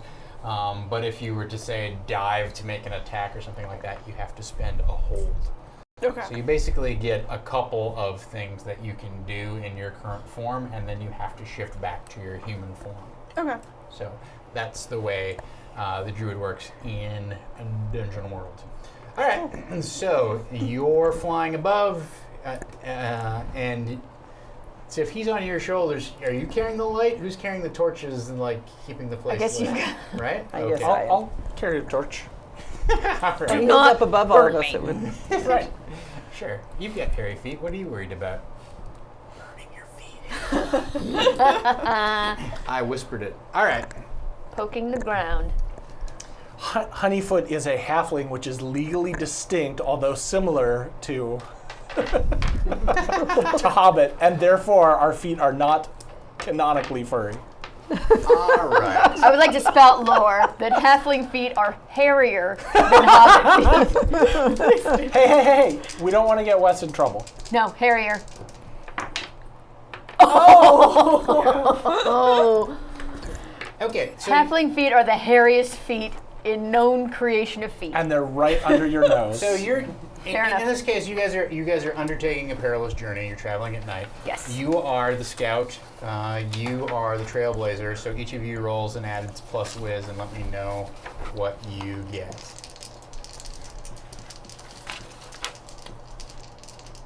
Just add plus wisdom. Yeah.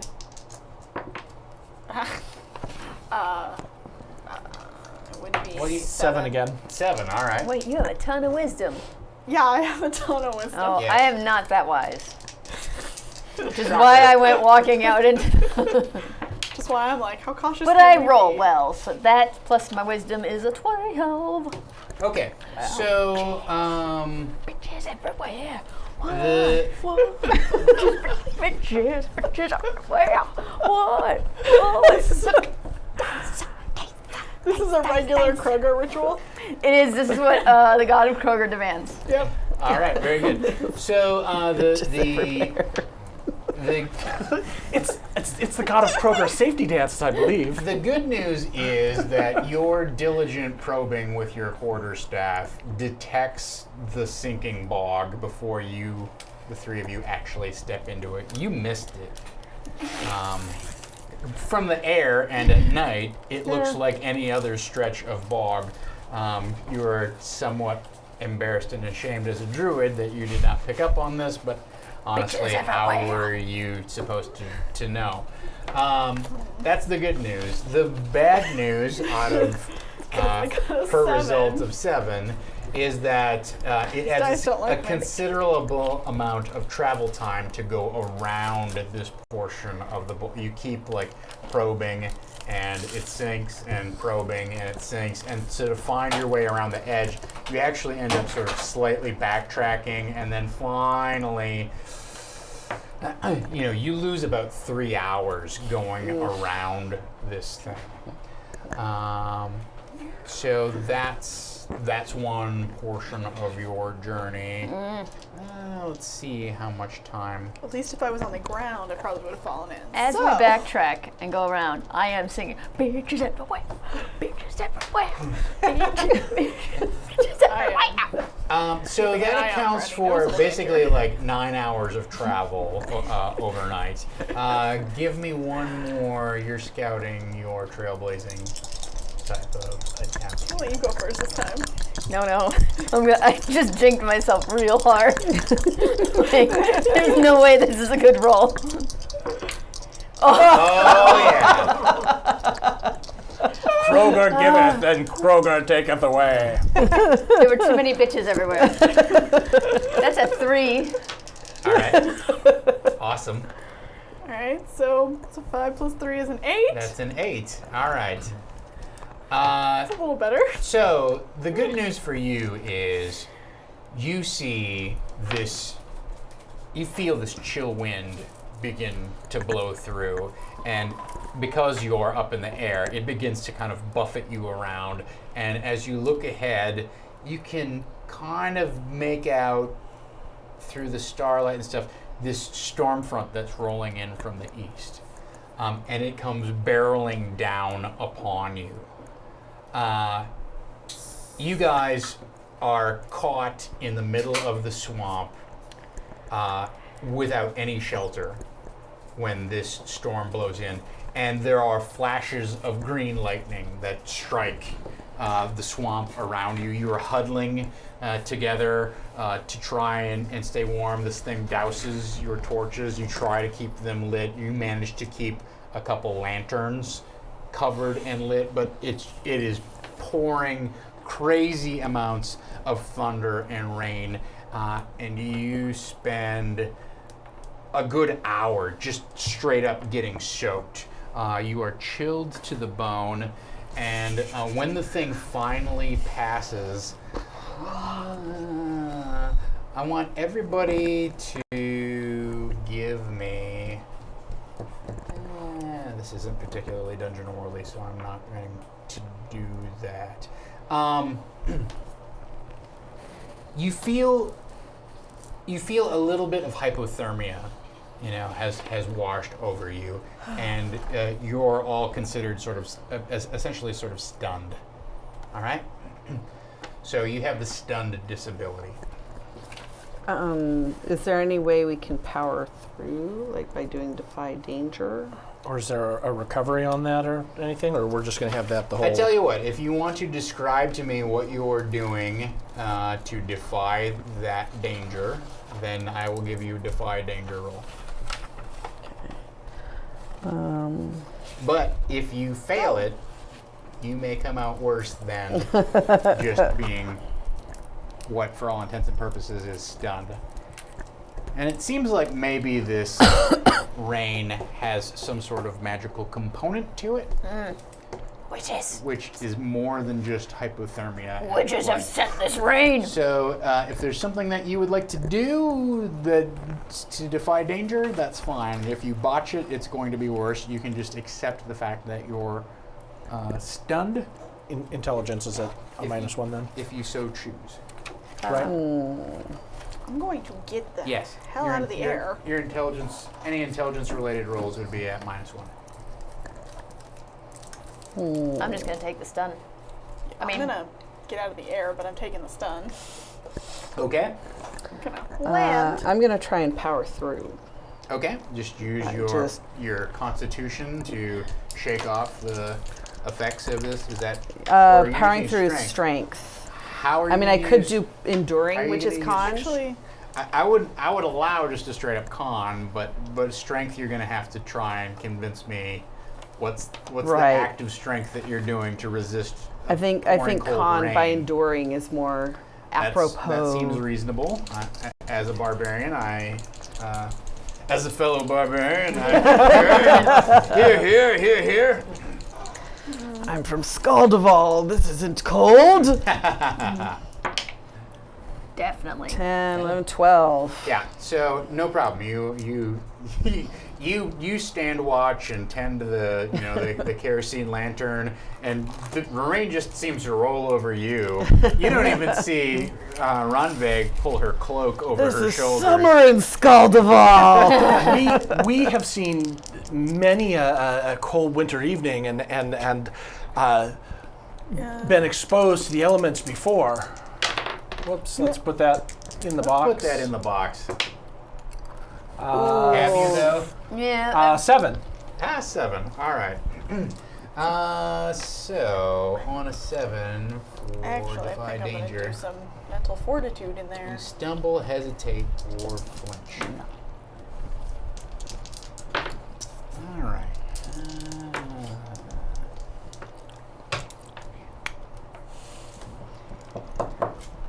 I'm praying, but not Let me very see well. your character sheet for a Sure. minute.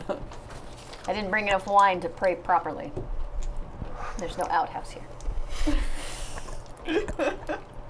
All right. You The know, whole there are peabog 7 is an other. outhouse. You know, there are 7 other gods in the 8. That's You always have to pick a favorite. yeah. Kroger, Vaughn's, Gelson's. Ralph's. Gelson's is, Here are your choices. Oh, yeah, Ralph's Gelson's is the Kroger. god of overspent. You can suffer suffer quietly in the rain and doesn't let sound the like you. chill sweep over you and slowly lose your senses and become in effect stunned. Or you can walk circles in the rain and keep your blood pressure and circulation up and manage to stave off the chilling clutches of the rain. But at some point, you will trip in the mud and lose your thieves' tools. I'm actually in favor of that. We all are. We don't have thieves' tools, as we are not a thief. That being said, we will suffer in silence the wind and the rain and the cold. All right, very good. Noted. Ellis, would you like to defy danger? You Yeah, just through wanna- my mental fortitude, I've been traveling long enough that I've kind of just learned. Or maybe how if you to shift deal. into a form that's more suited for the wet Could, and the wind and the cold. I can shift into a form that is. Make it a penguin! Penguin! I'm not. penguins are not indigenous to the Great well, Forest. it's as long as I've studied it. As long as I've studied the thing. Do you want me to roll to determine whether you studied penguins? She's going for penguin and she ends up with platypus. No, I've done this long enough, I've been traveling long enough that I've kind of had to learn how to deal with these kinds of forces. So through my studies and my travels, I can. That was a 6, a 2, and a 3. So 8 plus 2, 11. All right. Okay. So you employ some clever campfire tactics that you have no doubt mastered over the course of your long life and managed to stay dry, probably by, I don't know, leaning against the barbarian or something. That is up to you guys. And you just took, Better on the head. I landed. took the minus I one. just cloak. knelt down and opened my arms and prayed. Uh-huh. It hurts my intelligence. That's not really my strong suit anyhow. So I feel like it's perfectly in keeping. All right, very good. But it's getting water in your alcohol system. So the good news is, at this point, the sun comes up, and the threat of the peat zombies is diminished. You have roughly 6 hours to travel. However, you've been up for 24 hours at this point. So your options are to try and find a campsite here in the swamp, and maybe through some clever watches, at least get half a day's sleep, and then try and push on to Uvtus. Or you can push forward and try and push yourself to the limits of your endurance. Well, interestingly enough, because I did all that cleansing, I have the boon of being free of hunger, thirst, and sleep, so I can watch over you weak babies. While you sleep, I don't have to. I'm gonna stay up and pray. I just don't need to eat or drink, but I do need to sleep. Go your little foxy body up. Wolfy body up. Sir Abert, that was rather appropriate. Wow. All right, so you guys are going to make camp. That's the party consensus, yes? Yeah. Yes. Okay, very good. Since you don't need to I sleep, will. you I will. keep watch. I'm going to keep stuff watch myself over in you. the hollow of a Varkris tree that I find on this hummock. All right, very good. Noted. All right. Who has the best knowledge of witches? So, Sir Abert, I need you to give me a scouting roll. So, please roll plus whiz again. 8. 8. All right. So, all right. So you're on. You know, you're steadfast in your watch, and you guys are all kind of you're hugged up in the hummock of your tree. Does this guy read or something? Like, where does he come up with all of these? Here's a word a day calendar. I know. Don't worry, he doesn't forget. He doesn't remember folks, any of these words I later. would not only like to ask you to back the Realms of Rothaen Kickstarter, I also like you to back the Saving Throw Adventurer Word of the Day calendar. Which allows you to expand your vocabulary in many ways which you had not expected before. 365 different pictures of. Sundowner says. 365 different pictures of Nick and some jackass word which he has probably invented, but it comes with a definition. I'm like a modern day Shakespeare. What can I say? Sure. I think Shakespeare in the modern day probably would have a long red blog? mohawk. A blog, no. That's the last thing Shakespeare would have. He would definitely be either doing Snapchat or Twitter fiction. I'm not sure which. But Both. yeah. Lucrative, both of them. Oh, the allure of 140 characters. The form is so rigid, it brings possibilities to mind. That was a terrible Shakespeare, everybody. That's why I moved to Los Angeles and not New York. All right. Be sure to check out Tom's one-man show, Terrible Shakespeare. Terrible Shakespeare, written and directed by Mr. Nick Levy. I promise it will be a perspicacious hummock of an event. You guys are all asleep, having a rest, and you are looking in completely the wrong direction. But I'm looking very hard that direction. when suddenly there's this Damn it! and a staff wraps you on the On my On the helmet? noggin. yeah, Sorry. on your helmet, So rude! and you turn around and you see a 4.5-foot tall man Yoda? hunched over.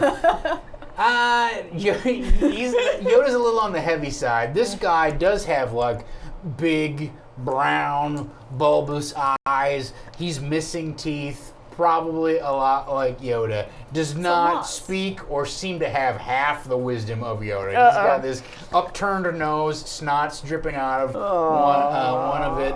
They One have to be nostril.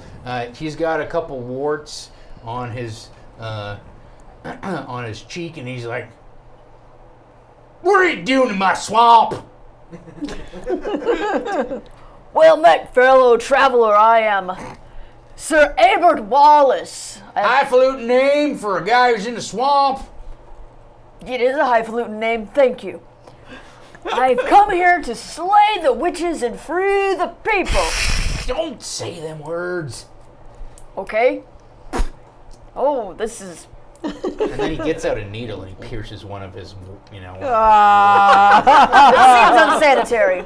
Have you heard of the You god... think that's unsanitary? What do you think about them women you just invoked with that word? I intend to That's kill them all. unsanitary enough to the highest order. I see that we... Did you see the brew that fell across this land last night? I did. Don't drink the water today. It ain't good. I don't drink the water any day. I am impervious to thirst, hunger, and sleep. Well, some bitch. Friend, I see that we have in common a hatred of... Don't say the word. I mouthed it! He takes the pin out of his, and then you see it, and then it looks like he kind of like stabs himself like a little fold of fat. You're gross, but I am looking for the, Gross. Gross is my cousin. My name's Osrut. I apologize, Osrut. We're looking for some lizard people so that I can kill them and reach their... Lizard people. Oh, the Talku is what you was talking about. That is right. Yeah, I'll hold up an Uvdus. Yes, that's what I've heard. How near are we? Well, what am I talking to you I for? don't know. You seem to know plenty. We're friends now. Let's have a drink. What? You got liquor? Of course I do. We are friends now!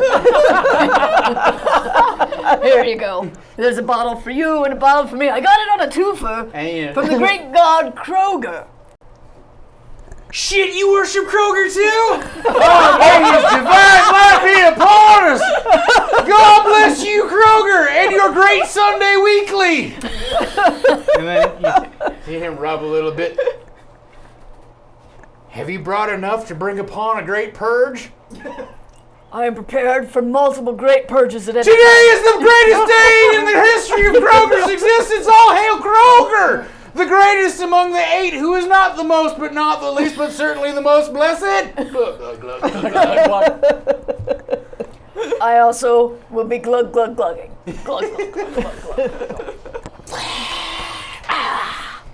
So you're out here to... Slay some... Well, you got a lot of them lizard folk ahead of you. They've been wandering the swamps here and there, back and forth.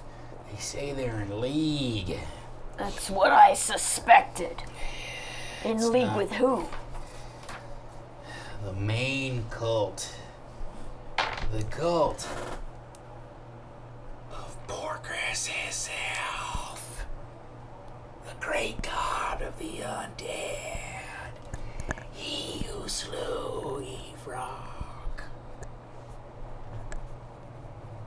Excellent. I don't say shit like that out loud. No, naturally. Why would you? That would be foolish. I feel that we're friends now. And as your That's friend, been well established that Right. we're friends, and I don't even know the word established. I misspoke. I found this page floating in the swamp from this weird 365 dictionary.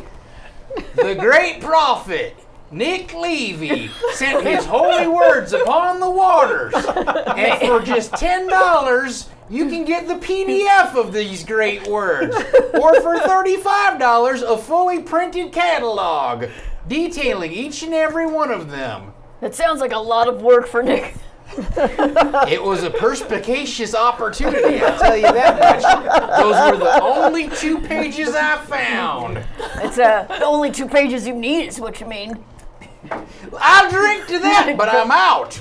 Here's another one. Oh, we are the greatest friends. Oh, blessed Kroger, here upon your holy day, please bring us $3.99 bacon and $1.69 gallon of milk. The bag kind, not that shit in a jug.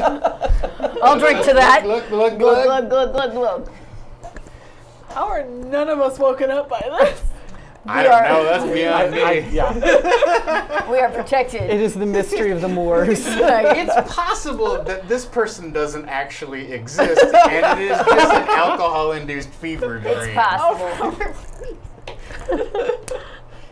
That is, in fact, what's happening right now. Which way should we go then to find these creatures? Alcohol-induced fever dream? My name is Osric. You keep using these 10-syllable words, and I'm liable to just up and go away. No, Oscar, I haven't had a conversation this illuminating in such a long time. Oh, illumination from above. Illumination comes from above and from within. Glug, glug, glug, glug, glug. Just point the direction of this encampment. Do you see that tree that's got them 2 halflings in it? Yeah, I do. All right, the tree on the left, you go around that. Okay. You're going to want to go straight for about an hour. You're not going to be able to because of Kroger. Kroger! Glug, glug, glug, glug, glug, glug. Do your damn best. It don't much matter. You're going to come to a weird red hillock. A weird red hillock. They call it the Devil's Mound. That's a good name. You're good at naming things. You might think to yourself, let's avoid this. Okay. But you're divinely blessed by Kroger! Yes. Screw that noise! You go Screw directly through the Devil's Mound. You mean through it, not over? Through Like it. deep? I said through it, you some bitch! Not up and over, not No. around. Through it. Devil's Mound. Kroger will illuminate the way. Kroger always illuminates the way. All hail Kroger. Oh, yeah. Glug, glug, glug, glug, Glug, glug, glug, glug, glug. glug. When you come out the other side of this horrid, rat-infested, slime-encrusted, knotted root snake hole of a tunnel, you will stand at the back gates of Ovtis, completely inside their meager defenses. I like this. I do not recommend this plan of action for the faint of heart or those who would ponder too much upon the wisdom of what they are about to endure. However, I know that through the blessing of Kroger, those are two things, wit, intelligence, and caution, which we will not have to deal with. No. God bless. Glug, glug, glug, glug, glug, glug, glug. Glug, glug, glug. I feel the need for a purge. Have you an outhouse nearby? Or is all of this a sacred outhouse to Kroger? When you travel the swamp, you realize every purge is just an opportunity for second breakfast. And he gets a little pouch and he goes, "Yay!" And then he seals it up and he says, "That's gonna be good eating later." See you, friend. I'll never forget you. Not doing that second breakfast thing, though. I have to be honest with you. Do not make that promise that you will not forget me. For in the bleary light of day, when your compatriots arise, you may not be able to remember my name, but you will remember my blessing. Go forth and good luck with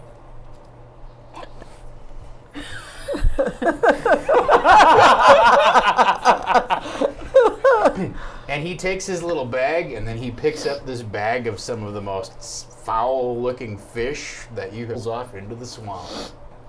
I wave the whole time until I can't see him anymore. All right, very good. So 3 more hours pass by and you guys are all refreshed.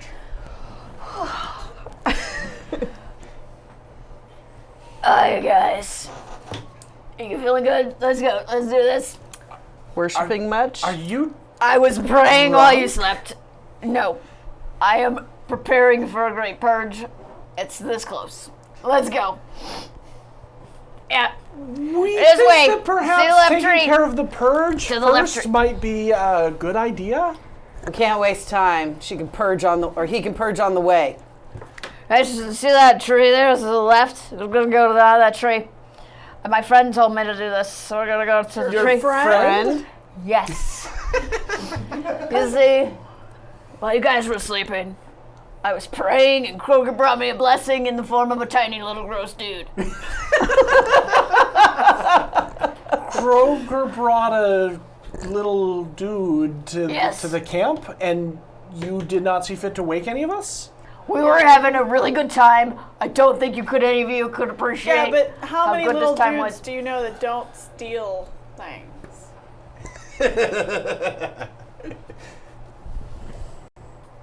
This little dude was totally cool. Completely legitimate. Totally legitimate. I tested it out by drinking with him. He's cool. He's cool. It's totally cool. Left tree. There's a hill. It's red. We're going through it. Rats and slime. Let's do this. But What the path was is his not name? that way. Of Bert. He's got a cousin named Gross. Of His name was Bert, and he has a cousin named Of Gross. Bert. of bird. Yeah, that sounds fake. What's your name? Ellis? That sounds fake. We're going there. Left tree. Let's go. What do you want? Guys want some breakfast? He told me this great trick about second breakfast. Anyone hungry? No? Left of the tree. And they call me a barbarian. Seriously. Ellis, we're wondering He calls you the is drunk. This is religious. in your travels, does that direction sound correct? That tree. Left. No. Not even remotely. What? Sir No. Aber, we are quite concerned that you may have been Worshipping a little too filled hard. with the spirit of Kroger, blessed be his means- name. Truth and 2-for-1s? Yes, of course, and may perhaps have misunderstood I'm sorry, the a purge is upon designed me. visitation. Oh, Can I wait. discern realities here? Yes, you absolutely Yes. can discern realities. If you have not used your +1 blessing from, Have not yet. so you roll plus whiz. All right. Well, 6 plus that 1 is 7. All right, 7. So you get to ask one question. All right. There are, from the following, what happened here recently, what is about to happen, what should I be on the lookout for, what here is useful or valuable to me, who's really in control here, what here is not what it appears to be. So which question would you like to answer, or what would you like to ask? What happened here recently? What? Or do I want to go that way? No. No. Who's really in control here? Who's really in control here? What a strange question. By the way, So in this particular situation, my answer to that question is that Kroger is currently in control. Oh. Oh. Oh. I am participating in my ritualized purge behind a tree. You hear only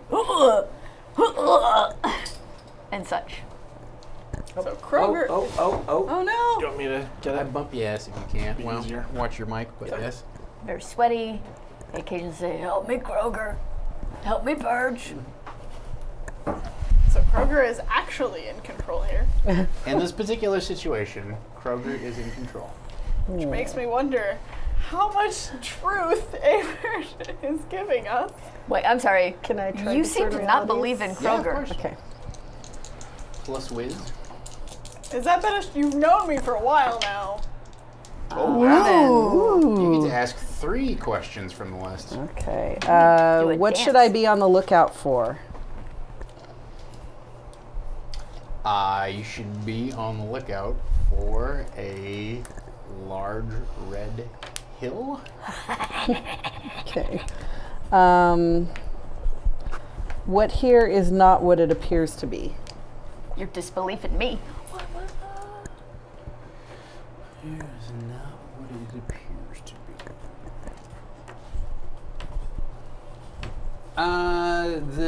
The trails crisscrossing the swamp. You see, footprints and that sort of stuff. Okay. And what here is useful or valuable to me? I am going to answer that with Sir Abert.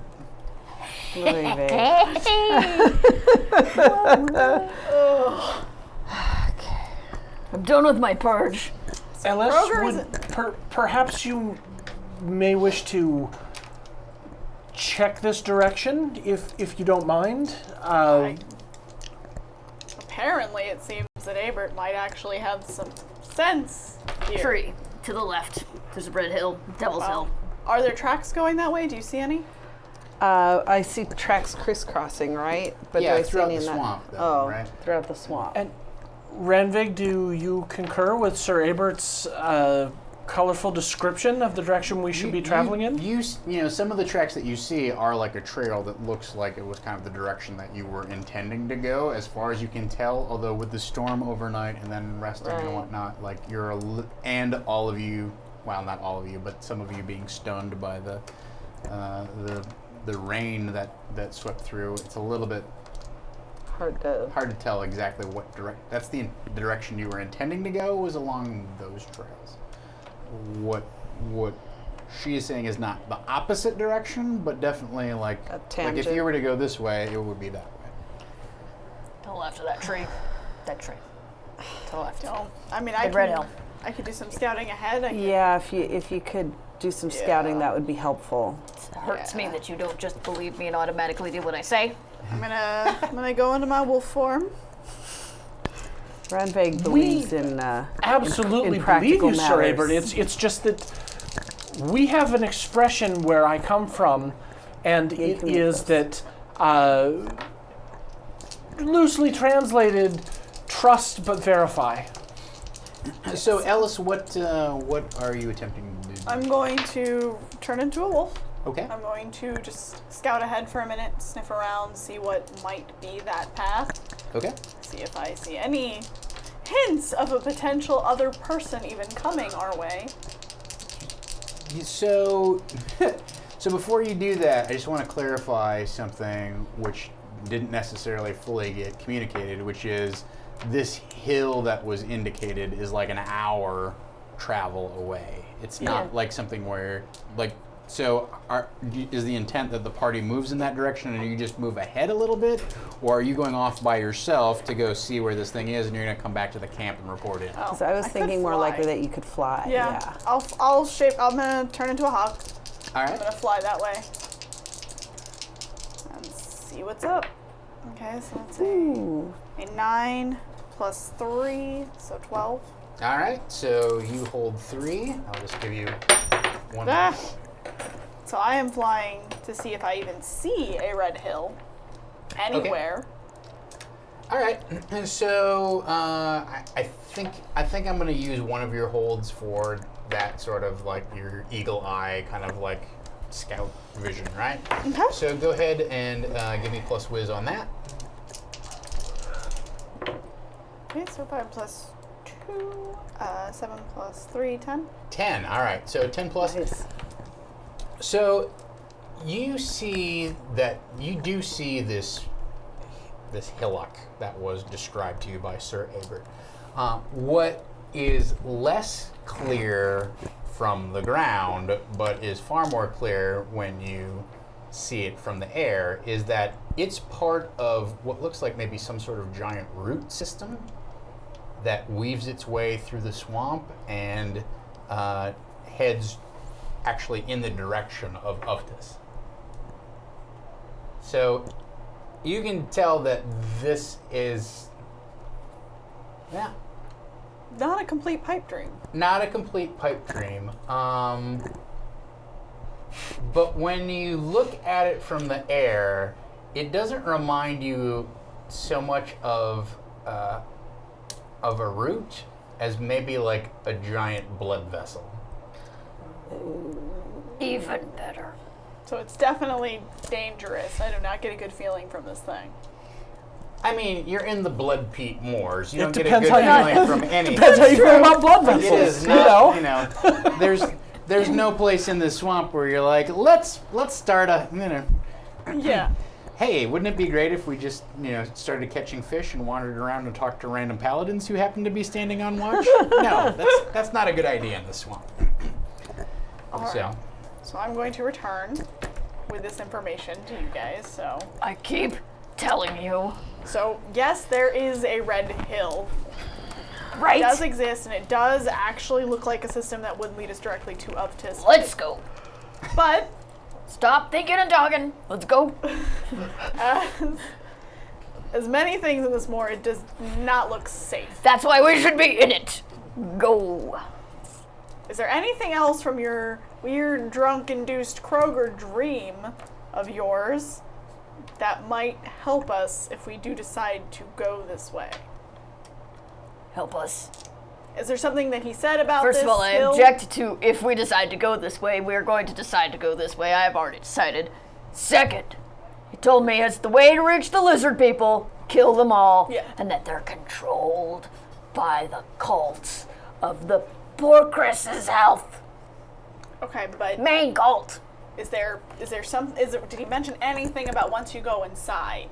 Yes, it's very dangerous. Come out right in the middle of them, and then it's kill, kill, kill. Right? Good stuff. How many lizard people are we gonna kill? You know, these people. Not all of these lizard. We are gonna kill all of them. They're controlled by. He also told me not to say the word. So, because he'll bring them. I want them to come so I can kill them, but I'm respecting that. There's power in a name. Yes, yes, we think this is a wonderful plan. Let's go! I mean, I don't see why, honestly, other than it being dangerous, which is most of these mores, we probably should actually go that way. It does look like a shortcut, by what I could tell. Sir Aether starts walking in that direction. I've done worse on drunken-induced hallucinations, so... Yeah. Yes, yes, well, let's go. Had to drag you out of worse. Okay, so you head off towards the Devil's Mound after roughly an hour. You come upon this, like I said, this giant red hillock that's covered in the awful kind of weird, cloddy mud of the Blood Peat Moors. There are, a few stumps and some patches of grass and whatnot kind of growing out of the top of it. But it doesn't take you too long of scouting around the base, and you can see draped with weeds and strings of vine the entrance to some sort of cave or tunnel.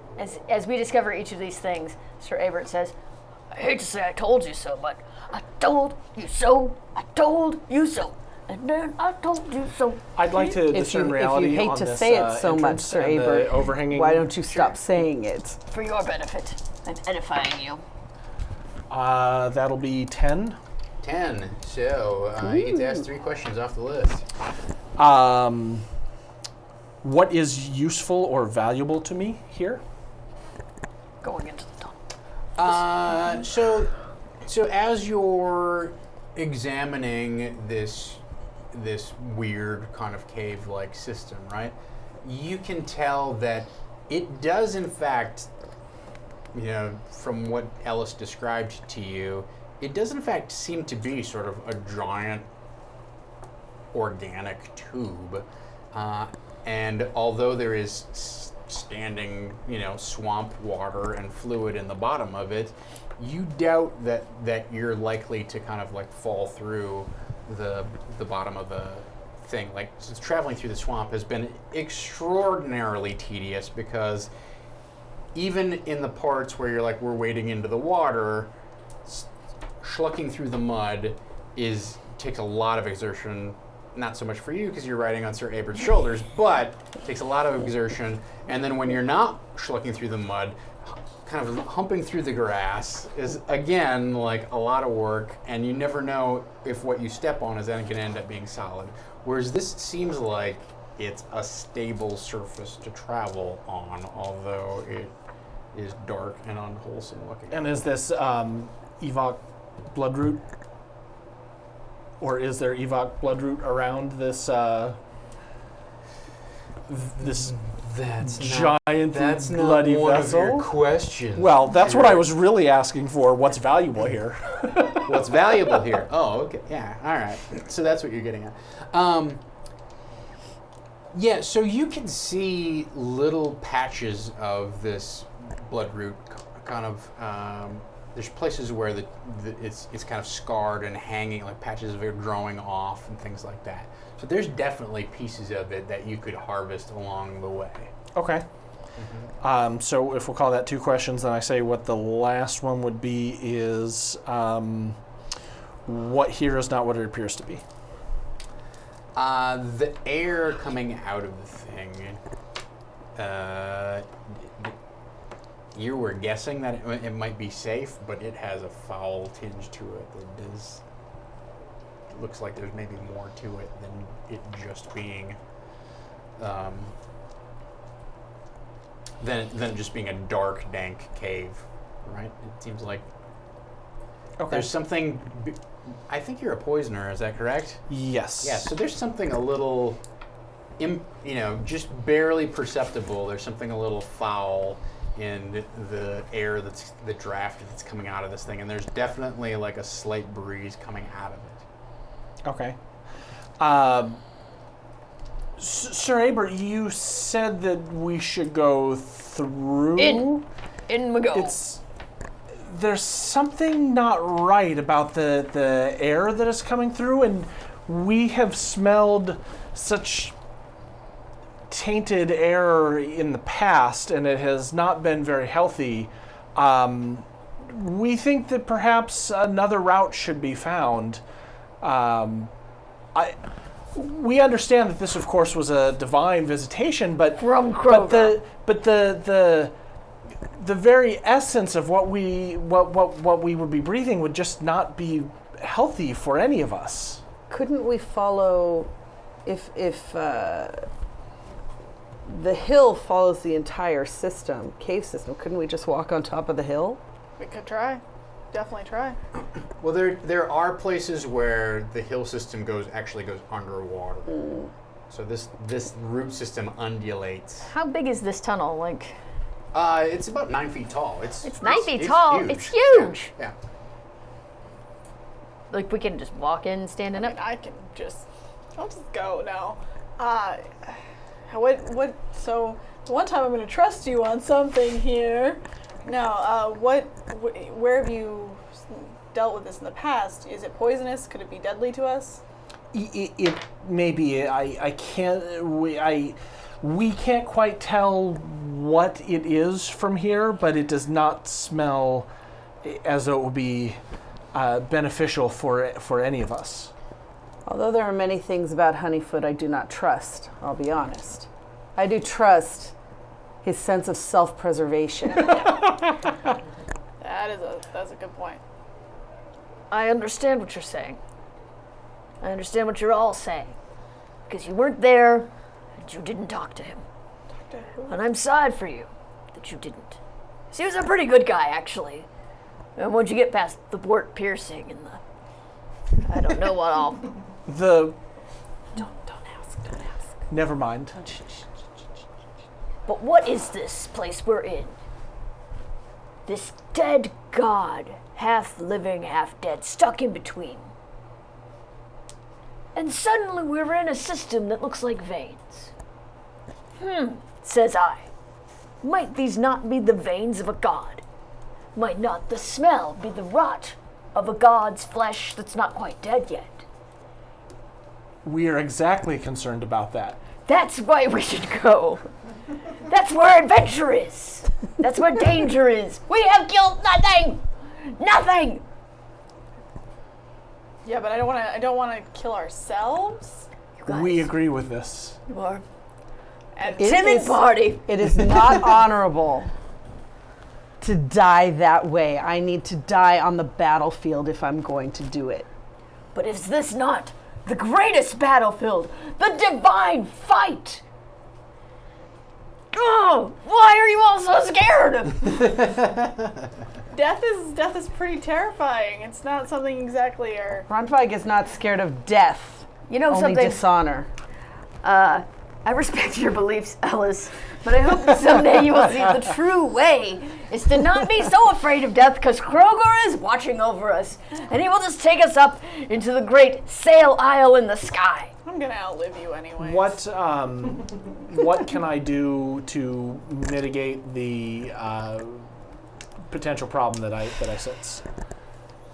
And I'm asking because one of the things here is I can say I can take a 1/4 when I act on the answers, and one of the answers I got was that the air is foul. Okay. From what I can smell, what would be an effective countermeasure? Do I think like wetting a bandana and putting it over our mouths, or crawling on the ground because it's a rising vapor, or It sounds to me like you want to spout lore about the best way to mitigate the. That's in fact exactly what I wanted to do. Weird. Yes, It yes, occurred to me yeah. that's that what it that was sounded the way like. that I was leaning here. So this this vapor is thick, but it is not water permeable, and so wetting bandanas with clean liquid or spirits and then tying them around our mouths and nose would protect us from the fumes. All right, very good. We have an idea. Oh! And that's a 10 actually because of the plus one. Uh-huh. We think that this vapor would not affect us if we were to wet some sort of cloth and put it over our mouths so that it couldn't pass through. It's impermeable to moisture. So we think that this might be an effective way for us to proceed. I'm on board. If this is the way that that Kroger has led you, of course. Has said this way. And considering it's about an hour to go back the other way, we might as well try something here. If you're I have certain some of- wine if anyone wants to wet their cloth with some wine. Does anyone No. have water? And as you uncork the wine, suddenly there's been this bad kind of like yellowish, icky mist that's sort of like this misty fog that has come over the swamp, right? And in the aftermath of the storm, and it's made things kind of some things difficult to pick out and whatnot. But as you open the wine, then suddenly this beam of sunlight just sort of pierces down and like shines upon the entrance. Kroger has spoken. Well, How can you deny this? This is clearly Kroger. And you also see, just resting on a tray, a small selection of cheese cubes that are wrapped in salami and ham with a toothpick through them. How can you deny the miracles of we Kroger? would be a fool not I need to not try to one see of this. these. It's good. I might buy this. Not this time. Maybe I'll come back and buy this. I'll Can I take one for my wife? Thank you. Yeah. Thank you. And Kroger is like, only two, sir. Only two. I'm sorry. I can only give you two. Some other people have to share them. one. Only two. We only had one. I know I gave you two.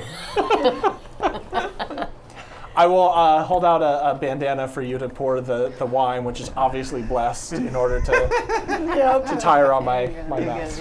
All right. And also, as we go through that entryway, and I'm up on Sir Abert's shoulders, I will pocket some of the Scrape some of that. Yeah, scrape some of the bloodroot. Rock Yeah. bloodroot. Mm-hmm. Yep. I'm also doing the same thing because I know it's quite valuable. All right. Very Give good. some to Scythie and she can sell us later. Okay. Maybe keep those gray hats at bay. Very There good. you go. All right. Everyone's so happy. what's- Keep so- going. So, are you still in? What are you in your I- elven form? What form are you? I'm back in my elven form. Back in your elven form. And So, and what is your party marching order? And it's dark in here. How would you like to proceed into this, into the Devil's Mound or whatever weird sort of? How tall is Sir Abert? Just, I don't think that's actual. it's on He's there. human, so he's human. It's like 6 foot. Let's give him 6 foot. 6 foot even. Okay. He's probably like 5'9", but he always wears really thick socks when he gets measured, Right. so that he hits that 6 foot. Right. Those are really thick socks. Real thick socks. 3-inch thick socks. His chainmail boots. So I'll continue to ride on Sir Abert's shoulder and hold the torch, and there should be enough room for Okay. And if it's a 9 we'll foot put you in tall ceiling. between, and I'll take up the rear. Okay. All right. So don't it get sounds to me Scooby. like you're To breathe scouting. the wine fume. Sounds to me like you're scouting and you're trailblazing. So roll plus whiz, roll plus whiz. Do a good job this time. That is 1. Oh dear. I'm sorry. My apologies. That is 2. Your whiz is what? -1. Minus 1. So you get a 2 total. But I get experience, That's right? 8. You do get experience. And you got an 8 total. Yes. All right. So the The good news is, as you wind your way through this tunnel, and you wind your way through there for a good 2.5 hours, right? But you are making fantastic time through this thing. It is probably after sunset now of the second day, so that is good for you. Yeah. The other piece of good news is that you managed to stop your progress forward and kind of like hold everybody else back at the lip of this huge cavern where the tube tunnel weird ginormous blood vein thing that you're following suddenly drops down into this much larger cavity. And so that's good that you stopped yourself from sliding down further into this thing. However, the light from your torch illuminates an entire colony of roughly 24 goblins who seem to be milling about down in the bottom of this large cave. Yes. Finally something to kill. I am sure they are being controlled by... They're 40 feet away below you, so it's like this. You could sort of like kind of do like a gross slide down this thing, because like I said, there's like vines that have been dripping and like running through your hair, and you have chased a couple snakes out of the water up ahead of you. You see them like slithering, making the weird S in the disgusting fluid that you're tromping through. But yeah, you've kind of like come up an incline, and then now it makes this slide down to the bottom. And you can see that these goblins have, in fact, it looks like they have formed little circles of 6. That they have arranged themselves into what I said. There's 24, so 4 groups of circles. 6. Yeah, 4 groups of 6. And it looks like maybe they were doing something, but they're 40 feet below you. It was hard to hear whatever might have been happening. You didn't catch that part at all. But you're standing there, and you just like, Sir Abert stops, and you're like, whoa! And you look down, and you just see in unison these 24 eyes like turn like and woo, like kind of shine in the dark, like hitting a dog with a flashlight. So, what would you guys like to do? I would like to kill every last one of them. And the witch that controls them.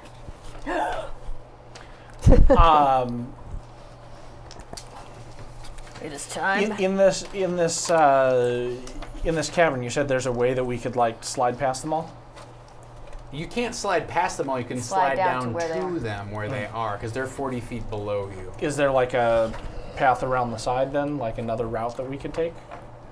No, like you've emptied into this kind of like big concave type of area, and there are other passageways that go off. But we have to below, go through but this. You have to go below. There's from where you've essentially, just to be more explicit about it, you seem to be into some sort of large like heart valve type of area, and that drains out on the opposite side below you. If there's any medical terminology that you would like to share, I'm going to describe it in more explicit detail. But so it's like the atrium of this giant heart. It's like the goblin atrium of a dead god's heart. We've just come through a vesicle. Now, but the other part that occurs to you as you kind of like flicker this torchlight is you can see that the walls of this cavern have had runes scratched into the rubbery flesh of the passageway. So this particular cavern has been consecrated by these goblins, or God knows what. But all right. so who would like to go first? Popcorn initiative. How do we? So you're in the back. You're in the middle. Yep. It's Sir Abert and Honeyfoot who are up front. And Sir Abert just sort of, whoa. We never addressed it before, but what is Sir Abert armed with? Sword. and shield, or Sword just and a shield. big sword, or Big sword and shield. Long sword and shield. There's nothing on here that indicates that I have any sort of ranged weapon, so if you were not on my shoulders, I would already be sliding down there to go kill some faces. But okay. So I will jump off of. When I see this, I'll jump off of Sir Abert's shoulders and jam the torch into the ground at the lip of the slide. Okay. is there anyone in our party who has ranged weapons? No. Yes. Well, well. All right, so you're gonna essentially dismount and. So I think that my action plant is that. dismounting, planting that, and if I can, sort of get out of the circle of the light. Okay. Like I don't know if that's a give defy me- danger. Yeah, that's a defy danger roll. Okay. And I assume getting out of the way, you're gonna use plus dex. Yes. That would be my assumption as well. All right, great. 10. 10, no problem. Yeah. Yeah. So you hop down and kind of plant this thing, and as you're hopping down, you can kind of see a little like outcropping of Evok root, Evok root, and you kind of just jam it into that kind of like little precipice, and it is shedding light down into the cavern. Not much light behind you, but you kind of like withdraw to the other side so that Okay. you're not. So I'm kind of in the shadows. So you're essentially outside what of it's the ring. more that you're behind the light, but because their eyes are all glowing, you can still target them. But because you're behind the light, they can't really see you because Okay. it's darkness behind. Great. Okay, who do you elect to have go next? Anyone want it?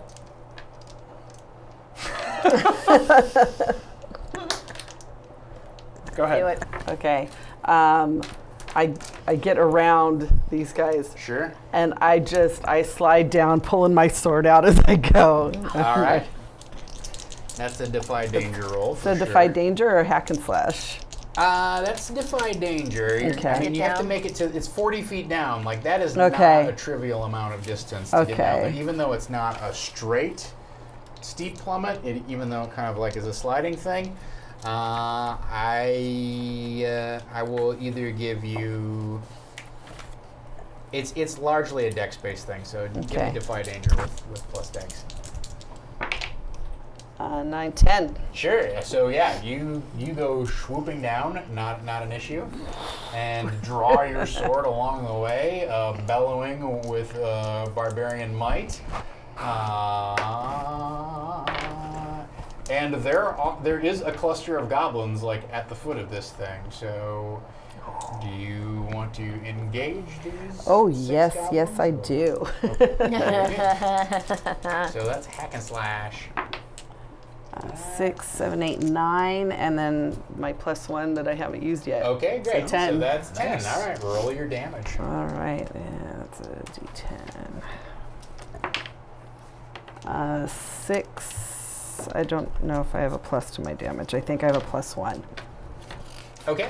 Well, regardless, Yep, 7. That is more than enough. So you essentially kind of like surf your way down the side of the thing, drawing your sword as you go, and one of these goblins is still looking up at the light and then sees you, and his eyes kind of like go wide, and you just plunge your sword into his shoulder, and then cut to the side and slice him in half, and he collapses into a bloody heap. Who would you like to Excellent. go next? Oh, I think Yeah, all right. Sir Abel. Sir Abert, definitely. So Come, brother! I'm going to be drawing my sword and sliding down right on after. All right, give me defy danger with the plus dex, please. So it's the plus dex one. It's the plus dex one. You know. Yeah, this is gonna work out great. I'm sure. I'm It's enthused gonna be about perfect. This. This thing's I'm gonna- happy to be part of this plan. Yes! Oh, Nice. look at that. Bitches. All right, not an issue. Kroger's holy war chant. I slide down as well. I My thought the war sword- chant was fresh daily. Fresh daily bitches. Double coupons! So I slide down. Yeah. Sword comes out on my way down, although Okay. because my friend here's already done it first, I know that I'm slightly less badass than I normally would be. Do it on your shield. Throw the shield down. Down. What do you got, Legolas? Yeah. And then it's time to just slash Man Mardigan it. Slash and hack. and For the deep hack. cut. Yeah. I've already did it. That's a plus That's strength right. move. So I roll the Yes, you roll the dice. It's the only way I can get any leverage on you guys. 9 plus strength is 1, so that's 10. All right.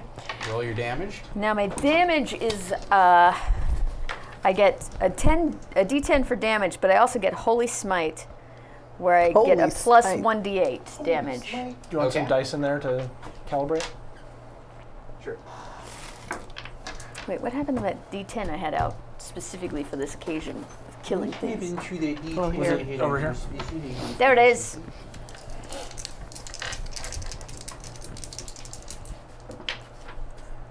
Okay, so 8. 8 points. Yeah. Hey, So you slide down and slide right up next to Ronveg, Yeah. and who has just slain one of these goblins, and his other buddy who is sitting right next to him like shrieks, and as soon as he shrieks, you run your sword through his throat. Yeah. Chokes on his own blood. All right, Ellis, you are Nice. the last one to right. act in this turn of events. Well, so to about to avoid get having great. to do the defy danger, I'm just going to shapeshift into a bird and fly down. All right, roll your shapeshift. Alright, that's a. That's Ooh, nice. that's a nice success. roll right there. All right, so you hold 3. You are now a. What type of bird are you? A nice big bird of prey. I think I just stick with my hawk because as soon as I get down, I'm going to turn Okay. into a wolf. All right, so you Maybe can, an owl for you- the superior dark vision. Oh, sure. It's still a raptor and they'll still have claws and such. Yeah. You can land anywhere you want in this cave, where, or if you so choose. Are you going to land and shift back? Is that your plan? Or? Yeah, I'm gonna land. I'm gonna shift into a wolf and I'm gonna summon a pack. Okay. So if you're gonna shift, then I think you roll your shapeshifting again, right? Nope. Let me get that. Uh-oh. That's terrible. That's 6. Could Plus you my use one of her wisdom. holds to That's a just change 9. into another form? Could I do that? Is that a thing? I don't know how the rules for that I'm work. not sure that that's how the rules work. I mean, either way, it's a 9. Sure. So I you, also realized I apparently have an I'm ability thinking where I about can that. roll 1d4 and add that to my total hold. But am I saving you? Yes. sorry. I have a problem called loving chocolate. It is a really severe problem a that I terrible also problem. have. Yeah, that is true. You can do that. We don't have to have a fundraiser for diabetes. Sure. That's I'm no not joke. sure where the part man. is that says you can summon a pack. It's one of the pack hunters. It's a common animal move. Summon the pack. Oh, up there. All right. I see. All right. Okay. Yeah. So I guess spend a hold and shift into your, and then spend another hold if you're going to summon the pack. The leader of the pack. Going to use those, and we're going All to right. attack. So they will not appear on this round. That's a lot. Yep. That is a lot of things happening back to back. But you give this great. You give this great wolven out, that reverberates throughout the cave, and there's a lot of goblin panic happening at this point. And so you see them all Abert's very begin excited. to. It looks like they're kind of like grabbing for some things that are maybe beside them, and they all begin sort of scrambling.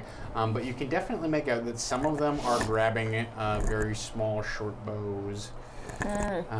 So who would you like to nominate to go next? Wait, I feel like we just go back. Back around? All right. that was their turn. Was this a scramble? Well, they don't. In Dungeon World, the monsters don't get to make a move until you roll crappy.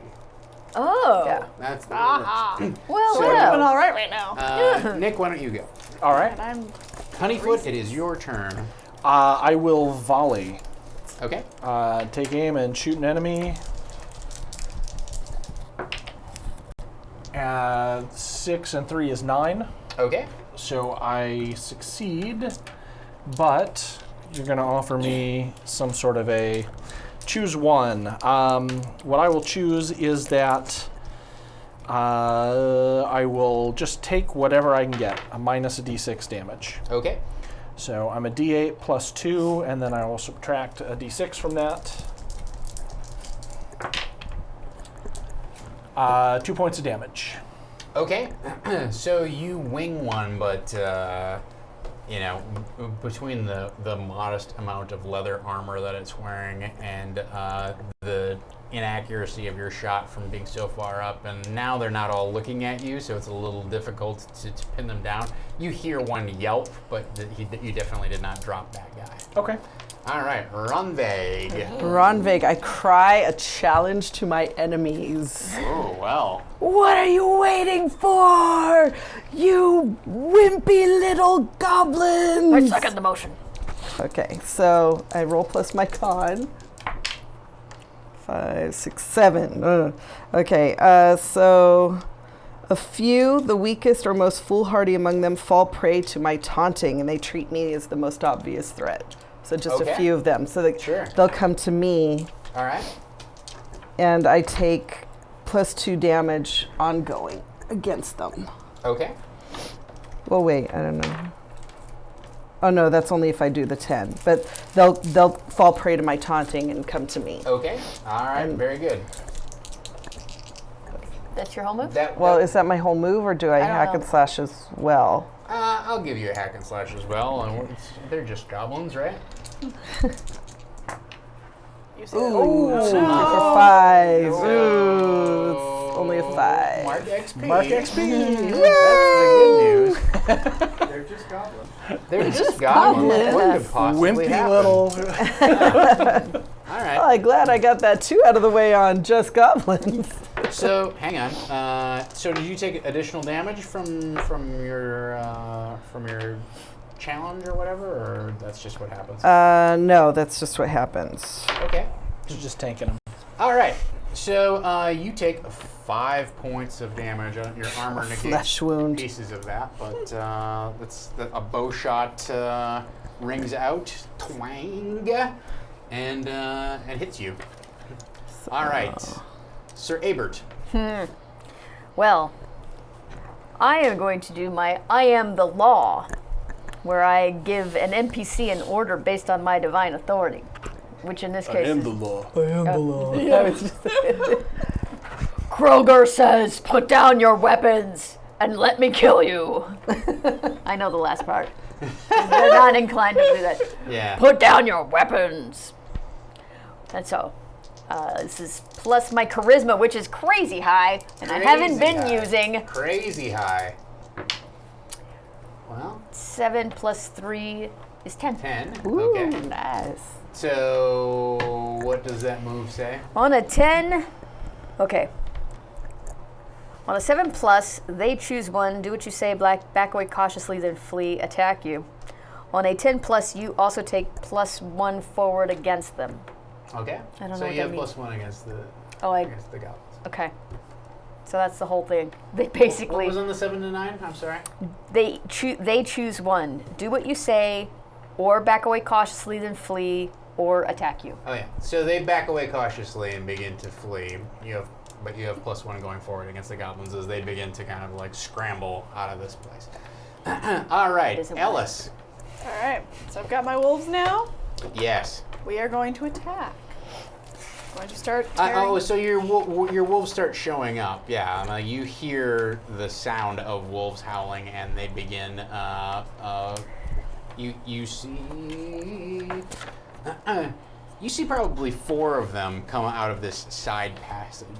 And curiously, one thing you notice about them is that several of them are wearing looks like leather harnesses, perhaps some sort of saddle. Uh-oh. Yay. All right, well, I'm going to go attack. We told you that such a thing could be done. To be fair, I was flying and scouting ahead. Yes. And I saw the storm. I picture him like screaming that down from the ledge. Well, See, we told you. would you count the wolf as an appropriate animal form for something dangerous to increase my damage to a D8? Yes. You may be a halfling, but you're no gnome. I'm going to attack one of the goblins. Okay, so that's roll plus strength. All right, and I roll D8, correct? Or That is your damage. Nobody knows I think for that's a sure. bonus to your damage. I got an 8 because I don't have any strength bonus. Okay. All right. Awful. I mean, even as a wolf, I give you like maybe +1, but that's not enough to get to a 10. So, but roll your damage. 5. And do you add your D8 to that or not? Do I roll both, or do I? I think it just increases it to a D8. It doesn't add to the 2. It just increases. It just allows me to use a D8 instead of a D6. Okay. All right. Fair enough. Yes, your damage is a D8 instead of normally your damage is a D6. Yeah. Yep. All right. So you did how much? 5. 5 points. Well, good it news. really helped. They are just goblins. So yeah, you're down there and you're calling out to your pack and you rip into one and kind of give it the old rag doll and it flops to the ground lifeless. All right, they are in full-on like panic mode and it looks like they're trying to like evacuate from here. Your pack is like barking at several of them and they seem to be like yelling at the like dogs like.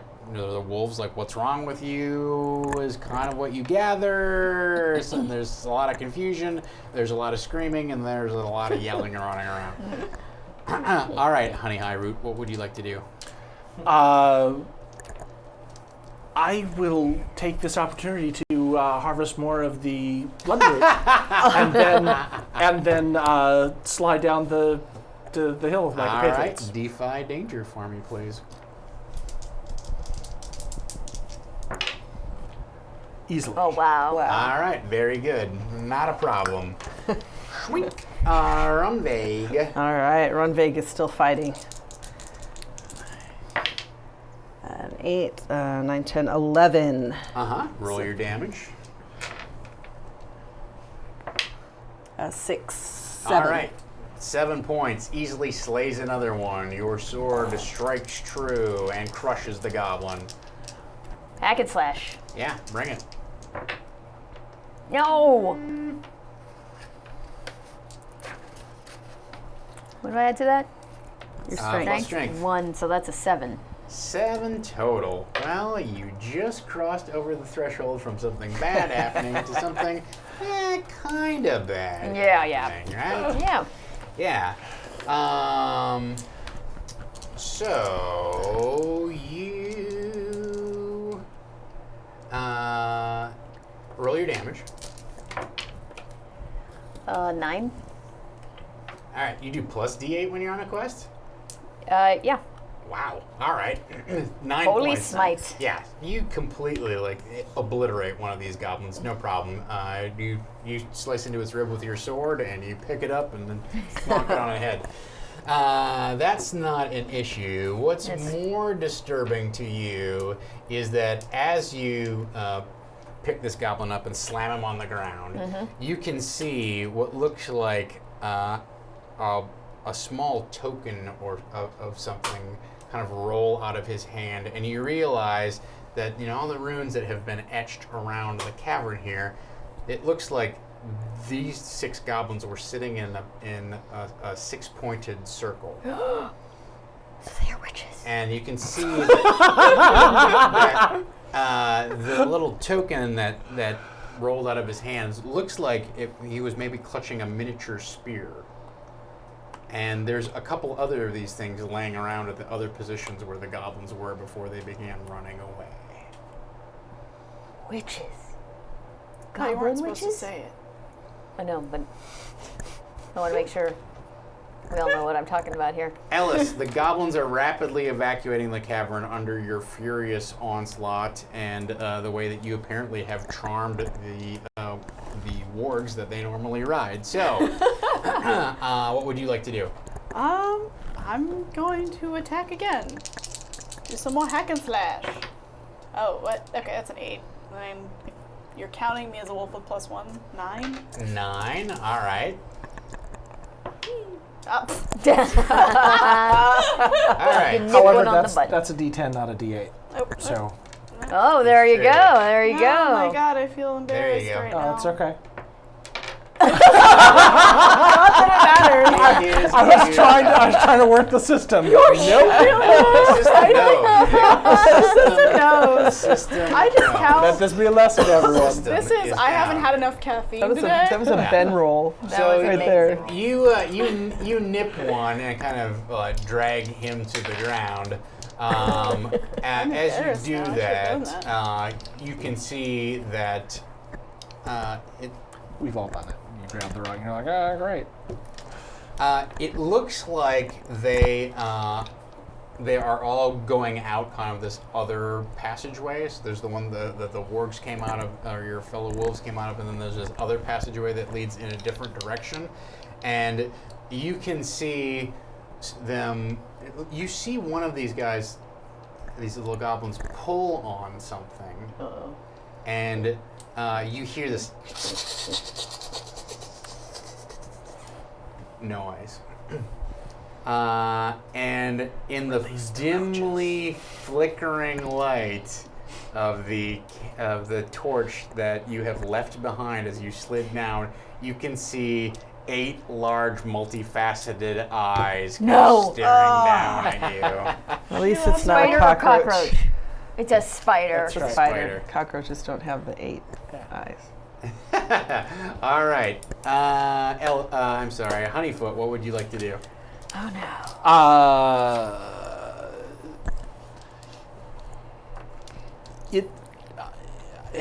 I don't think it's seen me. So I think that I'm going to defy danger to come around to behind it and backstab. Well, it's coming down from the You ceiling. slid down. Oh, it's coming down from the ceiling. No, it doesn't take long to zzz down from the ceiling, but I Right. mean, if you think you can run past it before it can hit the ground, you can I think I can scamper up a wall and jump onto its back for a backstab. defy danger for me. Let's see it. That's a 9. That's a 9. Very good. All right. So you jump on top of it. What you did not see is that it has a weird, poisonous pincher-like tail. Oh, This it's ain't no It's not normal a spider. spider. It's a scorpion. Oh man. All right. So the good news for you is it only does a point of damage as it flings its weird. Not a spider. Scorpion tail. I feel great. Okay, is that armor piercing? Or It my armor? Does not. That's a good question. I have a book here that has a bunch of monsters. Do my in it. nimble reflexes allow me to dodge and have it skitter off my armor? Probably.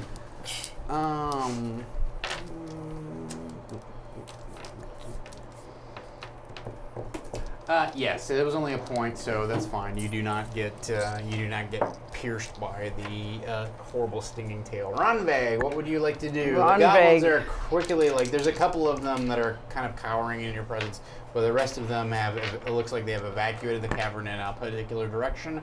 And this huge, you see Honeyfoot on top of this huge. Did you roll your damage? Because I haven't. We didn't do the backstab yet, so I was.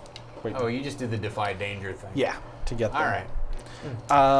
You can choose to deal your damage or roll plus dex. On a 10 plus 2, choose 2. So I will try that. That is going to be Nice, that's- quite enough for that. And I get to choose 2 on a 10, which is I deal my damage plus a d6. And also because I backstab, I do an additional d8.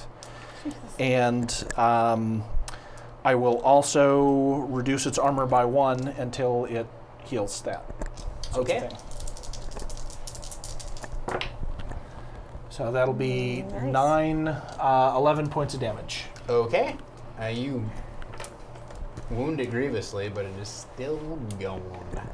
Still going. All right. Now, Rondé. We think we've got something! What would you like to do? I would like to hack and slash at that scorpion. Okay.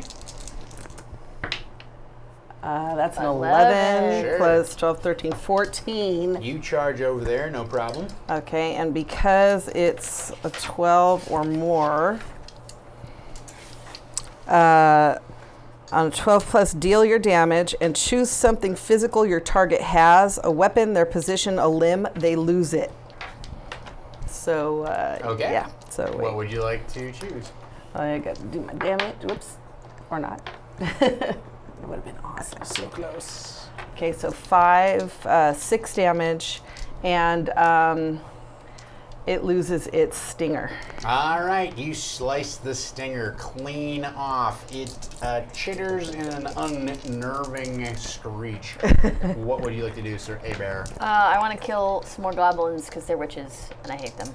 I think most of them are Most gone. of them have evacuated. There are a couple, I think.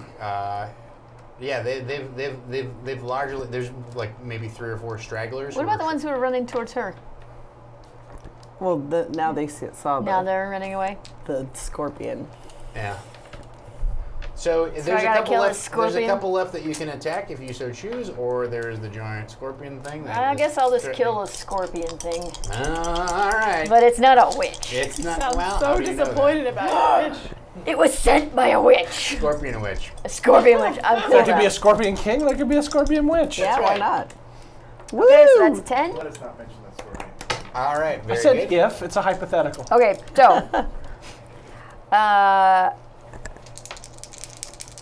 This is with my holy smite. That sucks. 4 damage. 4 damage. 4. All right. Sucktastic. It is hanging in I there. rolled the wrong dice. We're good. So, It's because Ebert's a little. Wait, is that his name? Yeah. Ebert's a little like, ugh, not a witch. Ellis, what would you like to do? All right, I'm going to attack. With me and my other wolves are just going to attack. All right, that's a 6. 7 with the strength. 7 with strength. Very good. Not on point with rolling here. 5. All right. 5. So the pack of wolves does manage to, several of them, like grab a couple of the weird, pinch your legs, and it kind of, you tug it back and forth, and pop, pop, pop, pop, pop. The legs come off, and Sir Aber sees his opening and plunges his sword into the thing's head, and it dies. That is the good news for you. The bad news for you is that the remaining goblins have escaped down the passageway. So, combat is over. What would you like to do at this point? Harvest the poison sac of the stinger. Of course, not a problem. I don't think there's a roll for that. That sounds great. Okay, great. I'm going to shift back to my normal form. Okay. It is dark down here at this point because he left the only light source up on the, above. So you may want to address that. Honeyfoot, go get it. Or I could light another torch. Okay, I will off a torch. shift. Rundvig is just jesting. I shift into an owl. Alright, so that's a 10. All right. I believe you get 3 hold out of that. Yeah, I do. Yeah, I gave 2 back to you. But I'll just give me 1, I guess. Just Because one, I'm going to grab the torch that's up there and bring it back down and hand it off to Ronvig this time. Yeah. Very good. All right. What would you guys like to do? I would. Okay, so I want to do then the I go back discern to- realities. Discern realities. Yes. Okay, plus wisdom is 1. So, that's an 8. An 8. All right. Very good. You get to ask 1 question. Which way did they go? What here is useful or valuable to me? And I'm looking at that little token that's a spear. Yeah. I guess. Yeah, you see that there's, probably like 12 to 18 of these things scattered about. And as you look around, you notice that there are actually 4 different circles that they have set up in a very deliberate sort of order. But as you pick one of these things up, you notice that it gleams just a little bit. It's very light. It's very fine. It's a miniature spear, but it's also basically like on the scale of a needle. I don't know what to make of this. I take one, wrap it in a piece of cloth, and put it in my backpack. Do I have a backpack? Sure you do. Yeah. Marked down backpack. You were no encumbered. Over the edge. Anyone else have any? Which direction did the goblins all flee in one direction, or did they just scatter to the winds? They all fled in this out the same. There was basically 2 tunnels. One that the pack of wolves came from, and the other one. Which actually, they all if the wolves scattered came down. from that way, that might mean their camp was that way. Yeah, I'm curious about what that means. I mean, I I'm said curious we- about what that means. I say we press on to Uftus. Hang on. I need to cleanse and pray and purge. In this case, lot of time. And how long this is will going to that be quick. take? Yeah, we. I take 1 bottle of wine. I say, we Kroger, we believe that time is of the essence. send unto me a before they weekly bring back circular. reinforcements. And then In I my take the owl bottle of form. wine and I splash it on those runes. That's my way of trying Cleansing to them. disable them and cleanse them. Ah, I see. All right. Okay. Since I'm still an owl, does anyone want me to scout anything or check anything out? Is that... No, I like walking right into danger. No warning. That's how I like it. We all know Abert likes it that way, but there are a couple different paths we can take here. And I definitely agree that We need to think Ellis continue is on to trying to Uftus. say that Ellis will scout down Yes. these tunnels. We'll do a thing. So you invoke Kroger and attempt to connect with your god in the heart of this most foul, literally the heart of this most foul place. And when you splash this wine, this huge cascade of wine forms this big puddle on the floor. And you notice as it crosses through the runes and stuff like that, there's not really any effect when it crosses through the runes. But the puddle of wine, sort of drifts across the uneven surface of the floor, and it passes over one of these other little like spear type things that's laying around at the bottom of this cavern area. And as soon as the wine crosses over that, you see that the spear floats to the top of the wine. And it kind of like spins a little bit, and then it points in a particular direction. Mysterious. Does it point towards either of those 2 tunnels? It points to the tunnel that the goblins came down or left by. Well, I'm pretty sure you guys know what I want to do. Let's go. Yeah, let's just do it. At this point, divine intervention We seems to agree. be- Ron Fay gets tired of arguing. So, I'm gonna get back out of owl form though, so I'm back to normal. It's another 9-foot tunnel, like the one that we came down? Or is it bigger? Or... This is bigger. This is a bigger cavern. This is probably about 20 to 25 feet in diameter. And heads off that way. All right. Well, I will take the lead. We will stay in the back to better provide support and cover. I'm pretty sure you should Get stay in with front of me me, this time. Kathleen. Yeah, no. We'll Ron stay Veg likes together your here. jest. We will stay with Ellis. In the And- middle. In the middle. Ellis, all right. In the middle. Ellis, We think this is a fine plan. he wants you to try on one of these little harnesses from the other wolves. I'm not a wolf right now. Words in our mouth. All right, will not anymore. You know, I am normally a person, right? So I'm course. sorry. Just catch me up. What's your marching order? What's the Front. plan? First, middle, Last. Okay, so you're not riding on the shoulders anymore? No. And what's your light source? There's, I got got the the torch. A and torch, She has and it again. I have it at the rear, which is odd. You can hand it. I mean, I just Yeah, handed it to you. I hand it to you because you'll be in front. All right, so it sounds to me like you're scouting, Okay. right? So roll plus whiz. Be smart. Be smart. Okay, let's that's not have our 9. scout. Why would we 9, do huh? that? All right. I don't know. I've never. Abert wants to lead. I let Abert lead. So, Well, I know, but like, He's also rolling better than I am. so you travel, I don't know, maybe 15 minutes or something like that through this cavern, and then it begins at like a steep grade up, and then you can see that there's an opening above you that opens up into what looks like maybe the night sky above. Because the top of this thing, like I said, is 25 feet. The top of this thing opens up. Looks like it through the ground. Like you went down, and then it kind of jogged back up again. And the top of the cavern area. This fly is driving me nuts. The top of the cavern has been cut out. no. And it looks like maybe at one point, or normally there would be like rope ladders or something like that hanging down here. But when the goblins escaped, they apparently went through and pulled them up.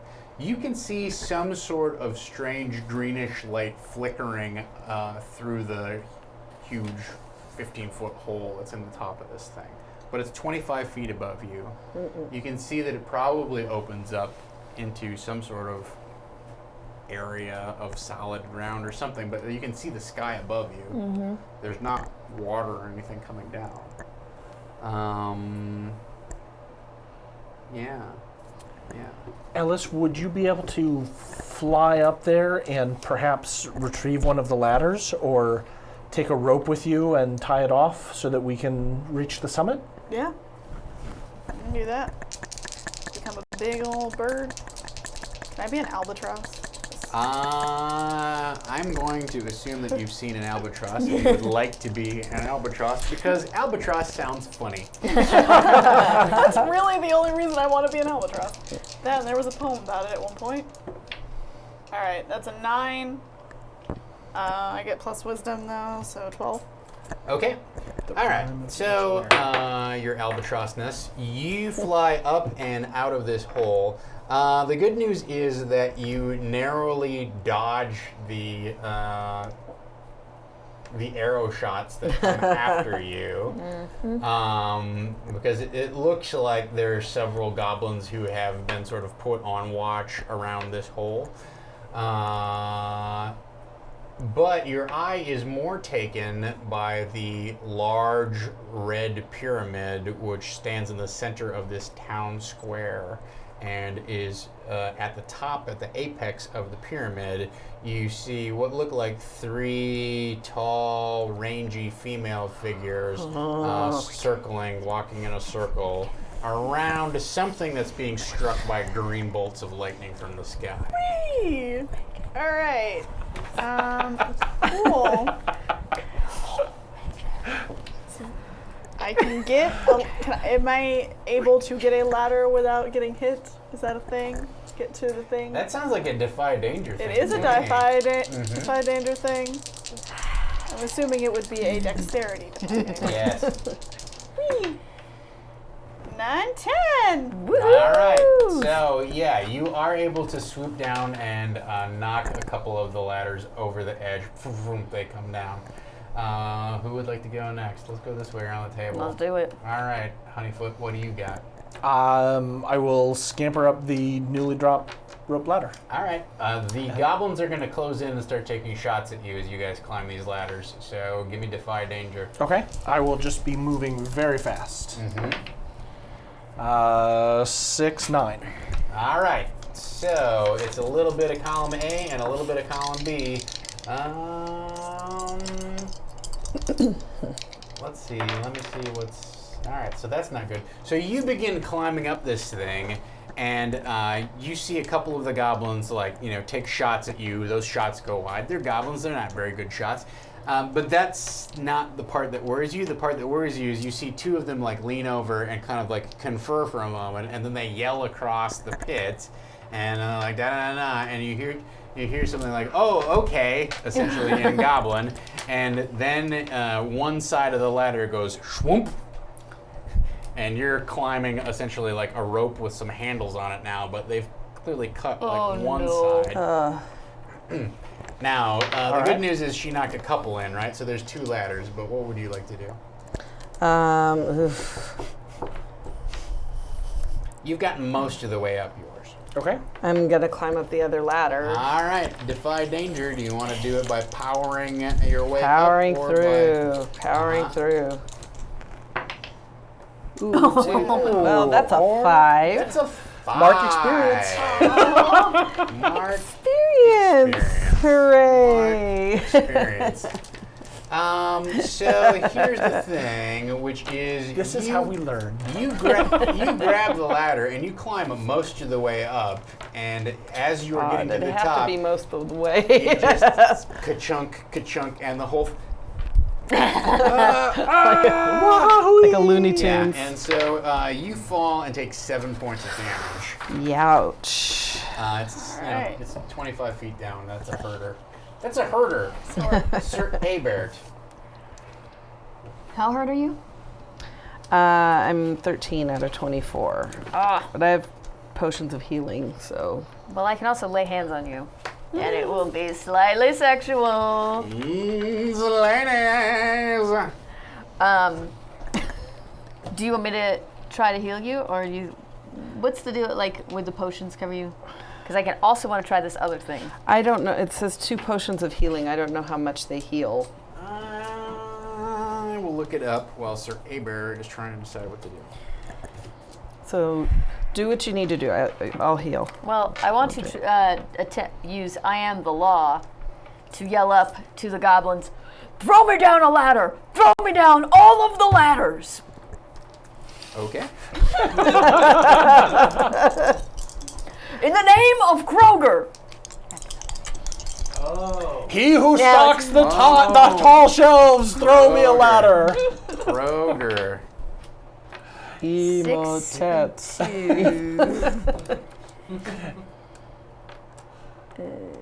Plus charisma! Yes! So that's math. 11. That's 11. Don't worry. I know I said there would be little math in there. Yeah, there's a little math. I was once a math major. It's fine. As Tom knows, I only know one number. That's true. 21! It's true. You're great in Vegas. Sadly, I'm pulling that down on the craps table. Nobody knows how I'm doing it. Sure, it's only 2 dice. I'm not sure what a potion of healing, how much it heals, but how many do you have? I have 2 potions of healing. 2 of them. It heals a d6. Okay. All right. So, So, I have yelled at them. You have yelled at them. Very All right. authoritatively. The divine light of Kroger issues forth from your hands, and they are captivated for a moment.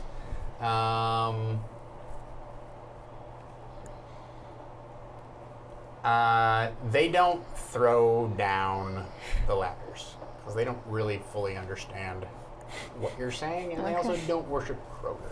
It's very impressive what you do. What they do is back up enough because they see that you're like kind of like infused with some sort of divine enemy, and they all, or energy.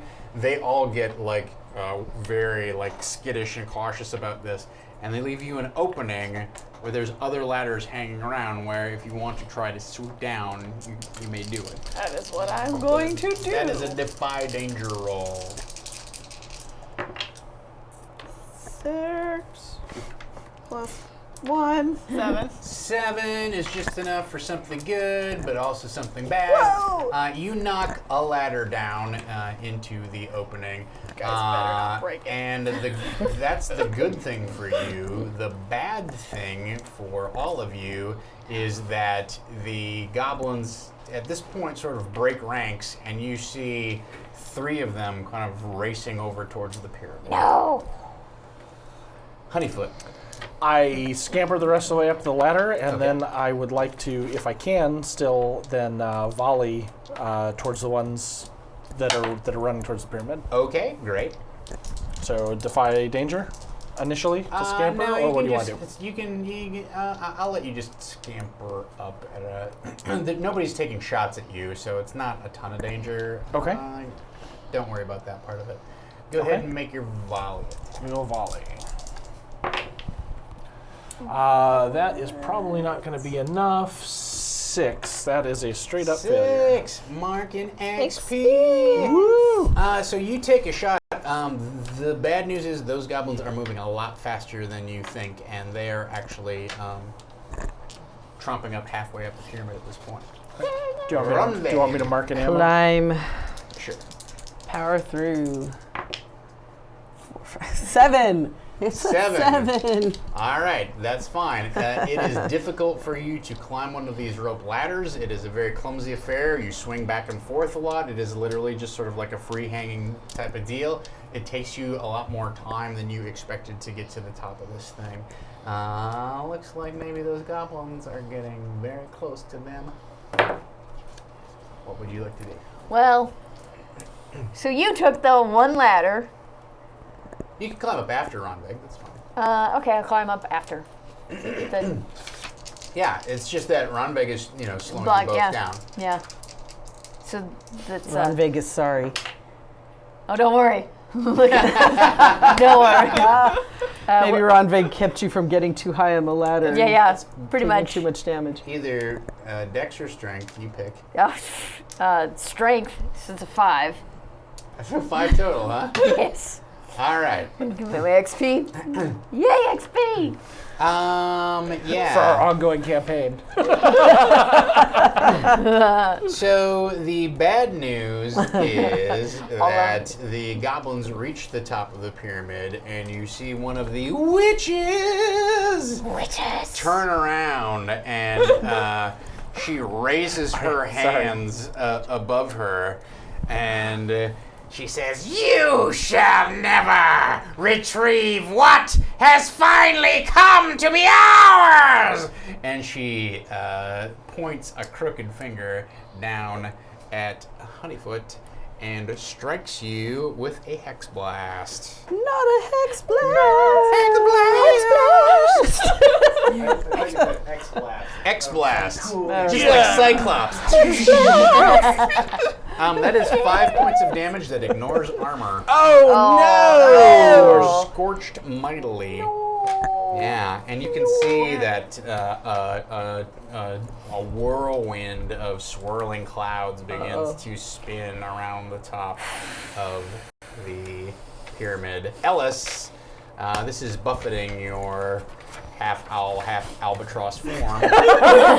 It's an albatross. Albatross. Everybody on this stream is fired.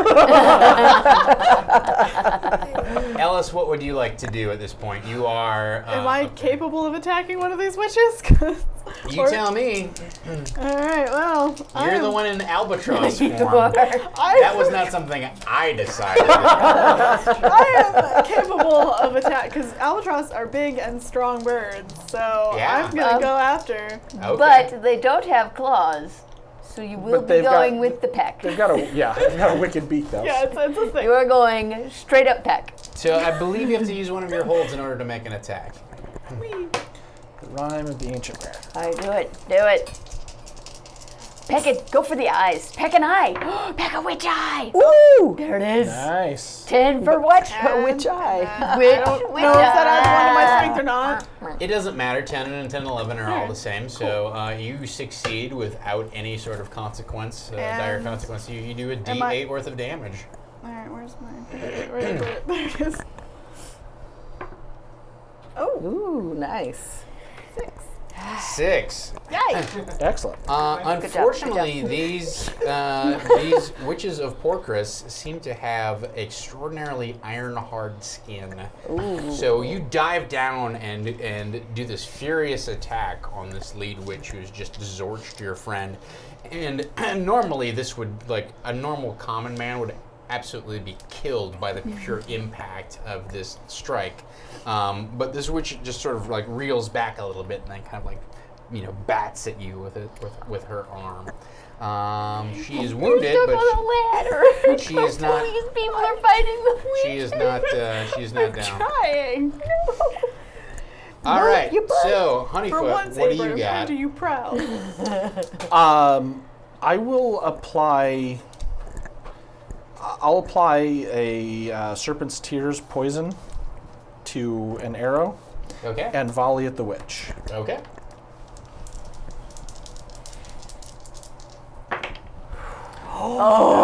That's a 15. So it's a natural 12. and Natural then- 12. Yeah, Sure.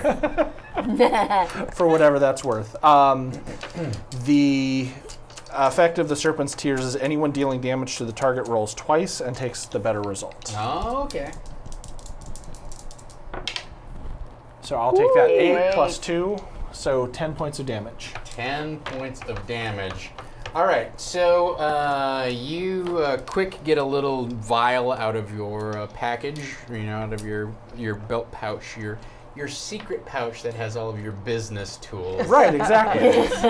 Where you keep your ledger. You open your ledger, there's a variety of vials inside. You pull one out. You never know what ink you're going to need for that ledger. You quick, Some people just use black and red, but there's green and vermilion and turquoise. So you pop the top off of a little squeeze bottle and delicately put a dollop of pure oily black liquid onto the tip of your arrow. It sails forth through the night sky and plunges directly into her heart. And she tumbles down the front of the pyramid steps. Good job and killing witches! Lands in a broken heap at the base of the pyramid. The other two witches scream in vengeance and vow to curse the very ground upon which you walk. Which is cool, but it means it's your turn. All right. I'm just going to start running towards that pyramid. Wait, are we up the ladder? I think so. Are we at the ladder now? Yeah, you're both up the ladder. It's just like, Took forever and I don't know. was It's real like two of obnoxious. the Three Stooges there. Like, yeah, there was a lot of We that. wondered what took you so there long. was a lot of that, yeah. Is this, I don't know what this would be, acting fast, or is this just running?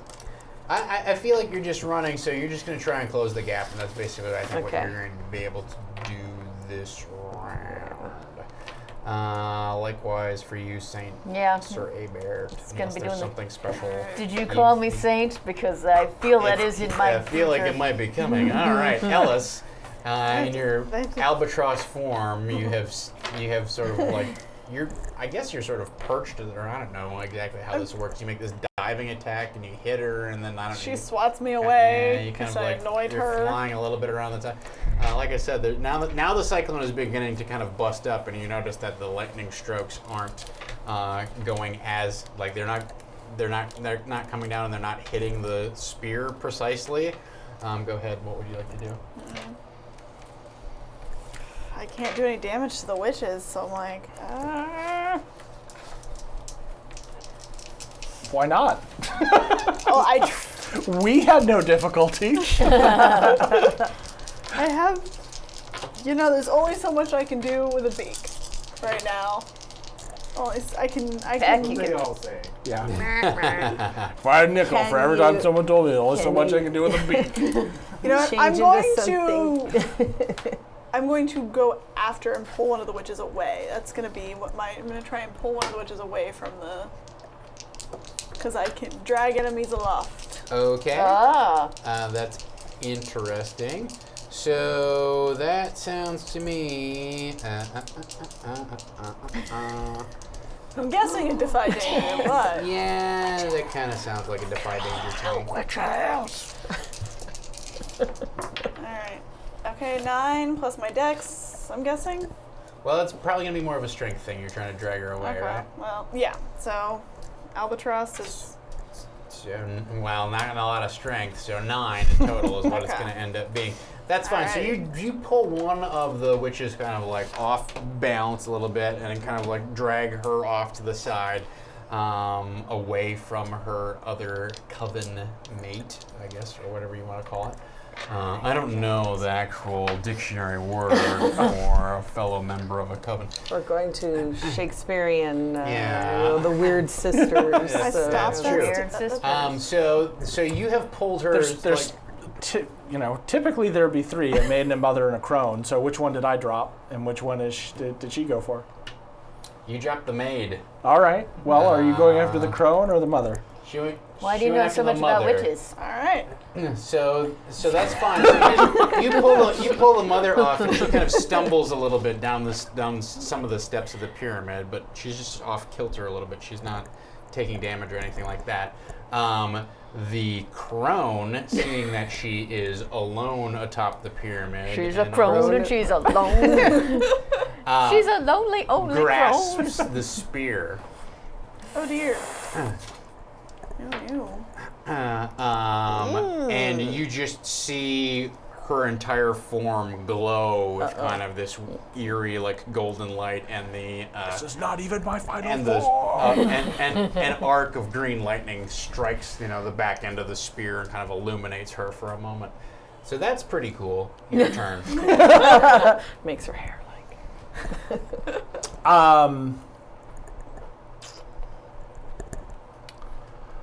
I'm going to parlay. Parlay. Alright. That's a choice. We have killed your coven members, and we can do the same for you. All we want is the spear, and you can go free. Somewhere in the darkness, Okay. Ava is screaming, Oh, I'm sure I'm lying, but I do not agree to this. so on a 7 and 9, they need some concrete assurance of your promise right now.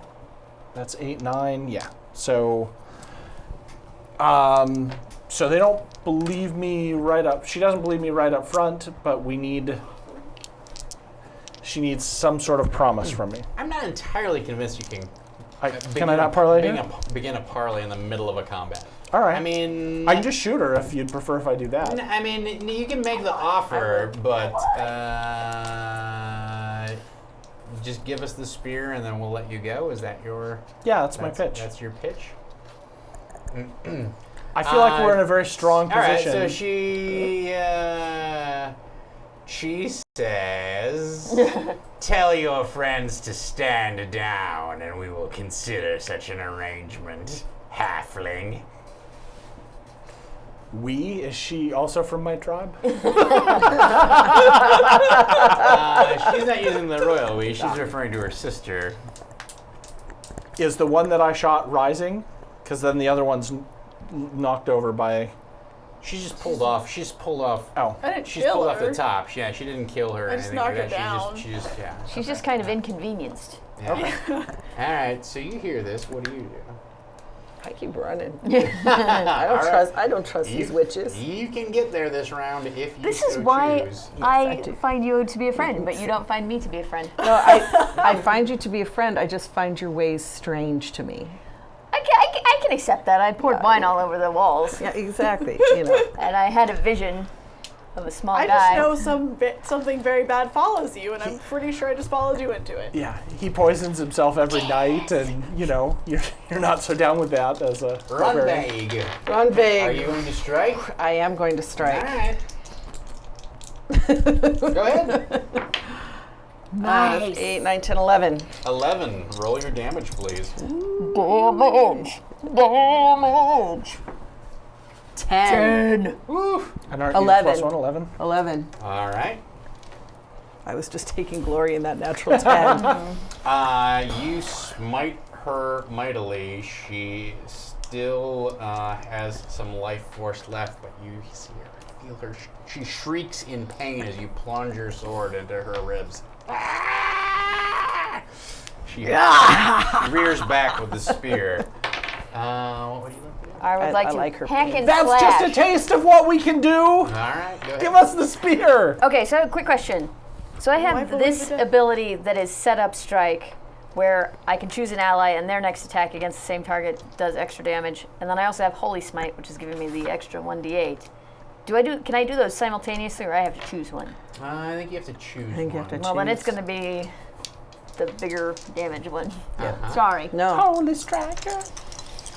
It is time for me to achieve my purpose in life and stab a witch. Wait, you haven't done this before? Do you get a plus She one? talks a I bit get a +1. Still has it. on your strength. Yeah, so this is a 7. A 7. You're stabbing a witch. I'm stabbing a witch! Stab a witch! Definitely In the name of Kroger! Very good. So you run up to the top of the pyramid, and your friend has kind of speared her in the side here, and you swipe around to the other side and yell, "By the spirit of Kroger!" Your sword sort of lights up for a moment, and you slam her on the other side, and she, like I said, she was. She was ready to strike. So I want it. Bring it. she Give it to me. Plunges the soul spear into your shoulder blade. Important question. Yes. Is this a time when I can use Bloody Aegis? When I take damage, I can grit my teeth and accept the blow. I take no damage, but instead suffer a debility of my choice. Yes, you can. I don't even really need this. I'm at full health, but I just want to stare into a witch's eyes as she's stabbing me and be like, and spit the sword out of my shoulder and heals right up. And All right, so let me back up. You're going to take this debility instead of taking the damage. You slam your sword into her side. She turns to you, and you lock eyes, and you're gritting your teeth and frothing at the mouth. And she takes the spear and she rams it right into your eye. Yes. Oh. And it and then you see a little. But my other eye still looks at her. You see a bolt of magical energy kind of pulse down, and then her eyes puff, and you see 2 puffs of smoke, and she crumples to the ground and drops the spear limply in her hand. Yeah, and you've just got this huge bloody socket now. Well, that sounds like I'm taking scarred. Scarred is exactly what's happening there. You have the remaining witch, or Righteous have scar. tangled with the remaining witch. What would you like to do, Alice? It's a scar to wear with pride. Exactly. Why am I the only one who doesn't do damage? I'm gonna go back to my normal form and Okay. hit her with my So shillelagh. metal. All right, very good. Have a shillelagh. Have a shillelagh. Yes, and that was an 8. All right, very good. So cute. I do have one. I've got one out in the car right now. So you thwack her for 6 points of damage. As I mentioned, their skin is tough as iron, so the majority of that damage does not get through. However, she tumbles down the side of the stairs. Before she can get to the base of the pyramid, she just turns and looks at all of you and says, "I shall be back to avenge my sisters." And she kind of raises her hand like this, and then you see feathers drop down from her arms, and she morphs into a raven and rapidly flies up into the green clouds of lightning above. You have driven her off. Have you driven her off for good? It remains to be seen. You have recovered the soul spear. You have defeated the plans of the evil witches of Porcris. You have prevented the resurrection of Evok, the undead juggernaut. You all gain 3 XP. Yay! Ladies and gentlemen, this has been our Dungeon World voyage into the Realms of Rothaen by Plate Mail Games. If you check Totally metal. Plate Mail Games on Twitter, or you go to Kickstarter and look for Realms of Rothaen, you can back this project. There is much more to this adventure than we were able to cover tonight, but I still felt like we came to a satisfying conclusion. Yeah. I well would done. like to thank Mr. Wes Otis for putting this together. Yay! And for hanging out in the stream there, everybody. I would like to thank Mr. Nick Levy for sitting in. Do you have anything exciting coming up that you would like to share with us? Only that I urge everybody to back this Kickstarter. It's a fantastic project. It's a fantastic world.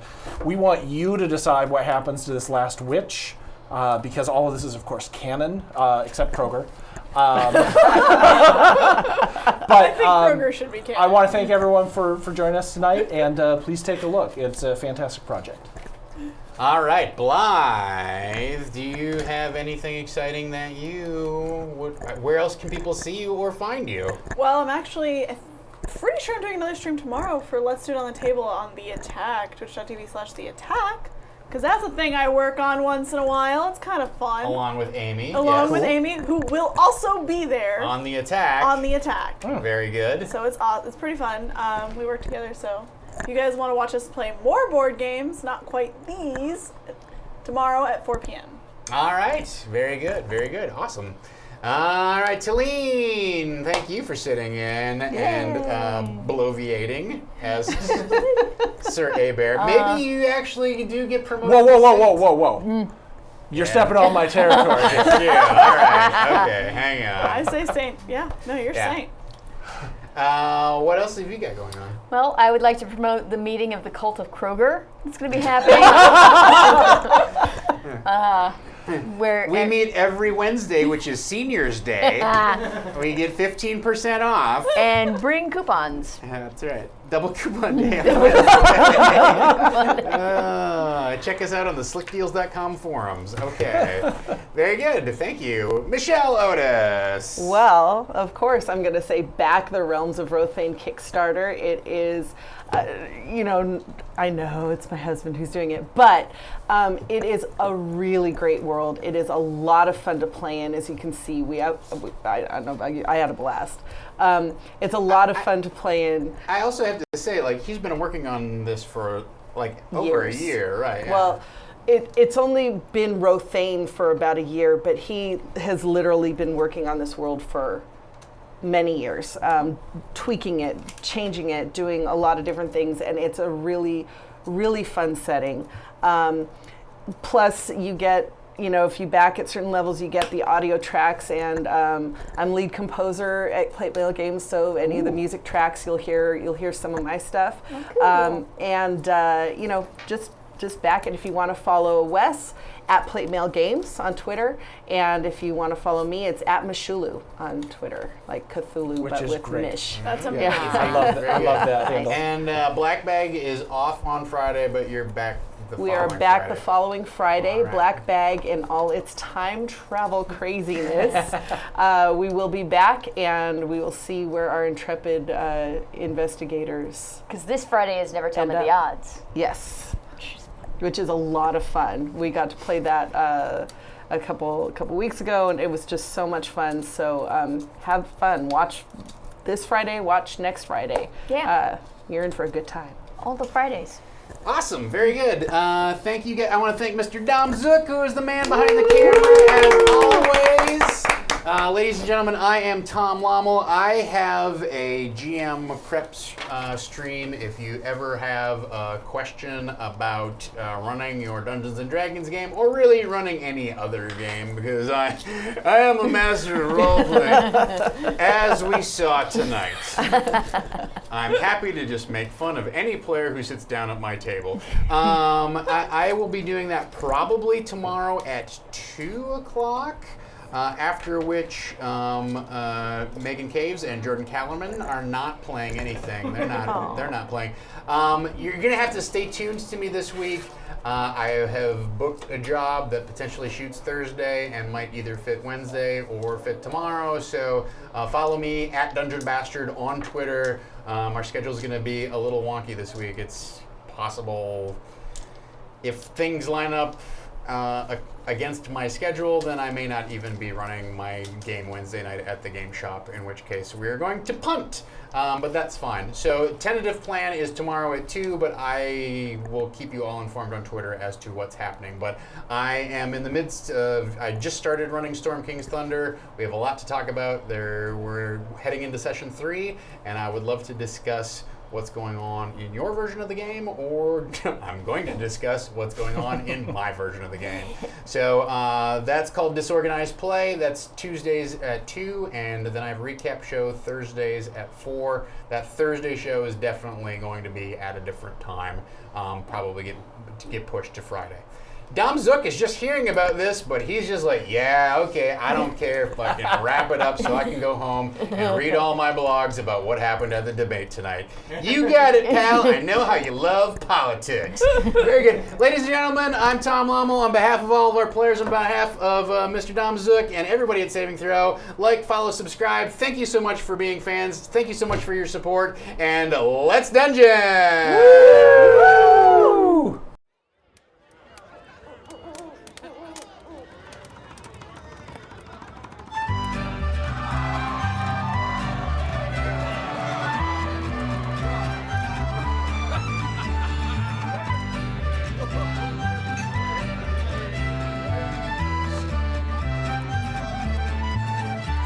Now hear ye, oh you rascals, with your bellies full of pie, and listen to this tale of old where the heroes won't be high. Hey, he's a master of concealment and an adept at disguise, which uses when he's seeking faster husband wants to lie. He's slain many a villain, be a dragon, wolf or wizard. He's looted chests of all the best of treasures he could find. He's the undefeated champion of adventure, war and passion, and he sings this song as he goes along with a fiddle and a pipe. The grass is green, the air is clean, a sweet lass by my side. There ain't no body looking so as weeds are on behind. The world is full of monsters, well, but they ain't here at the time. So lift your ropes, propose a toast to these drunken friends of mine. A hero journeyed far and wide, but it riches, gold and magic, but he never found a true love sight, and it made him sad and tired.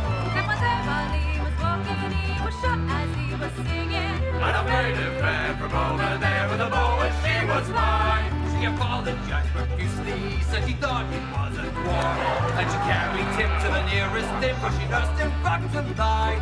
Well, it fell in love directly, and she married him that night. So they're off they down, they got me up a song about their time. The grass is green, the air is clean, the sweet lass by my side. There ain't nobody looking so I squeeze her up behind. Hey, the world is full of monsters, foul, here at the side. So lift your rose, propose a toast to the drunken friends of mine.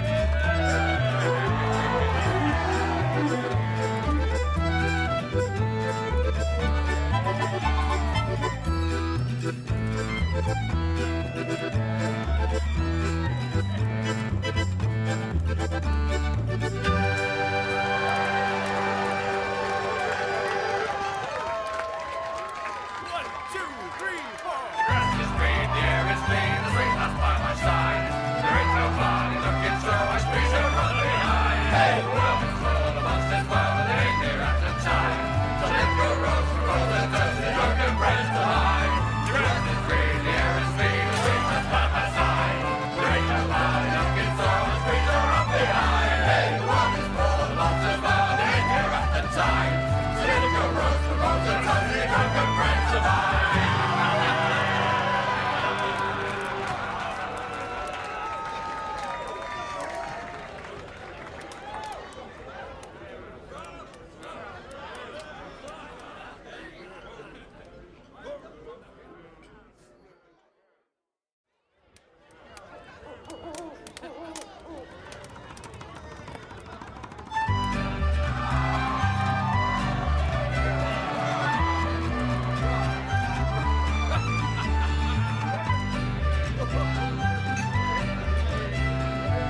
Yo, you rascals with the bellies full of pie, and listen to this tale of old where the heroes both beat high. Hey, he's a master of concealment and an adept at disguise. With heroes is when he's seeking faster, husband wants to lie.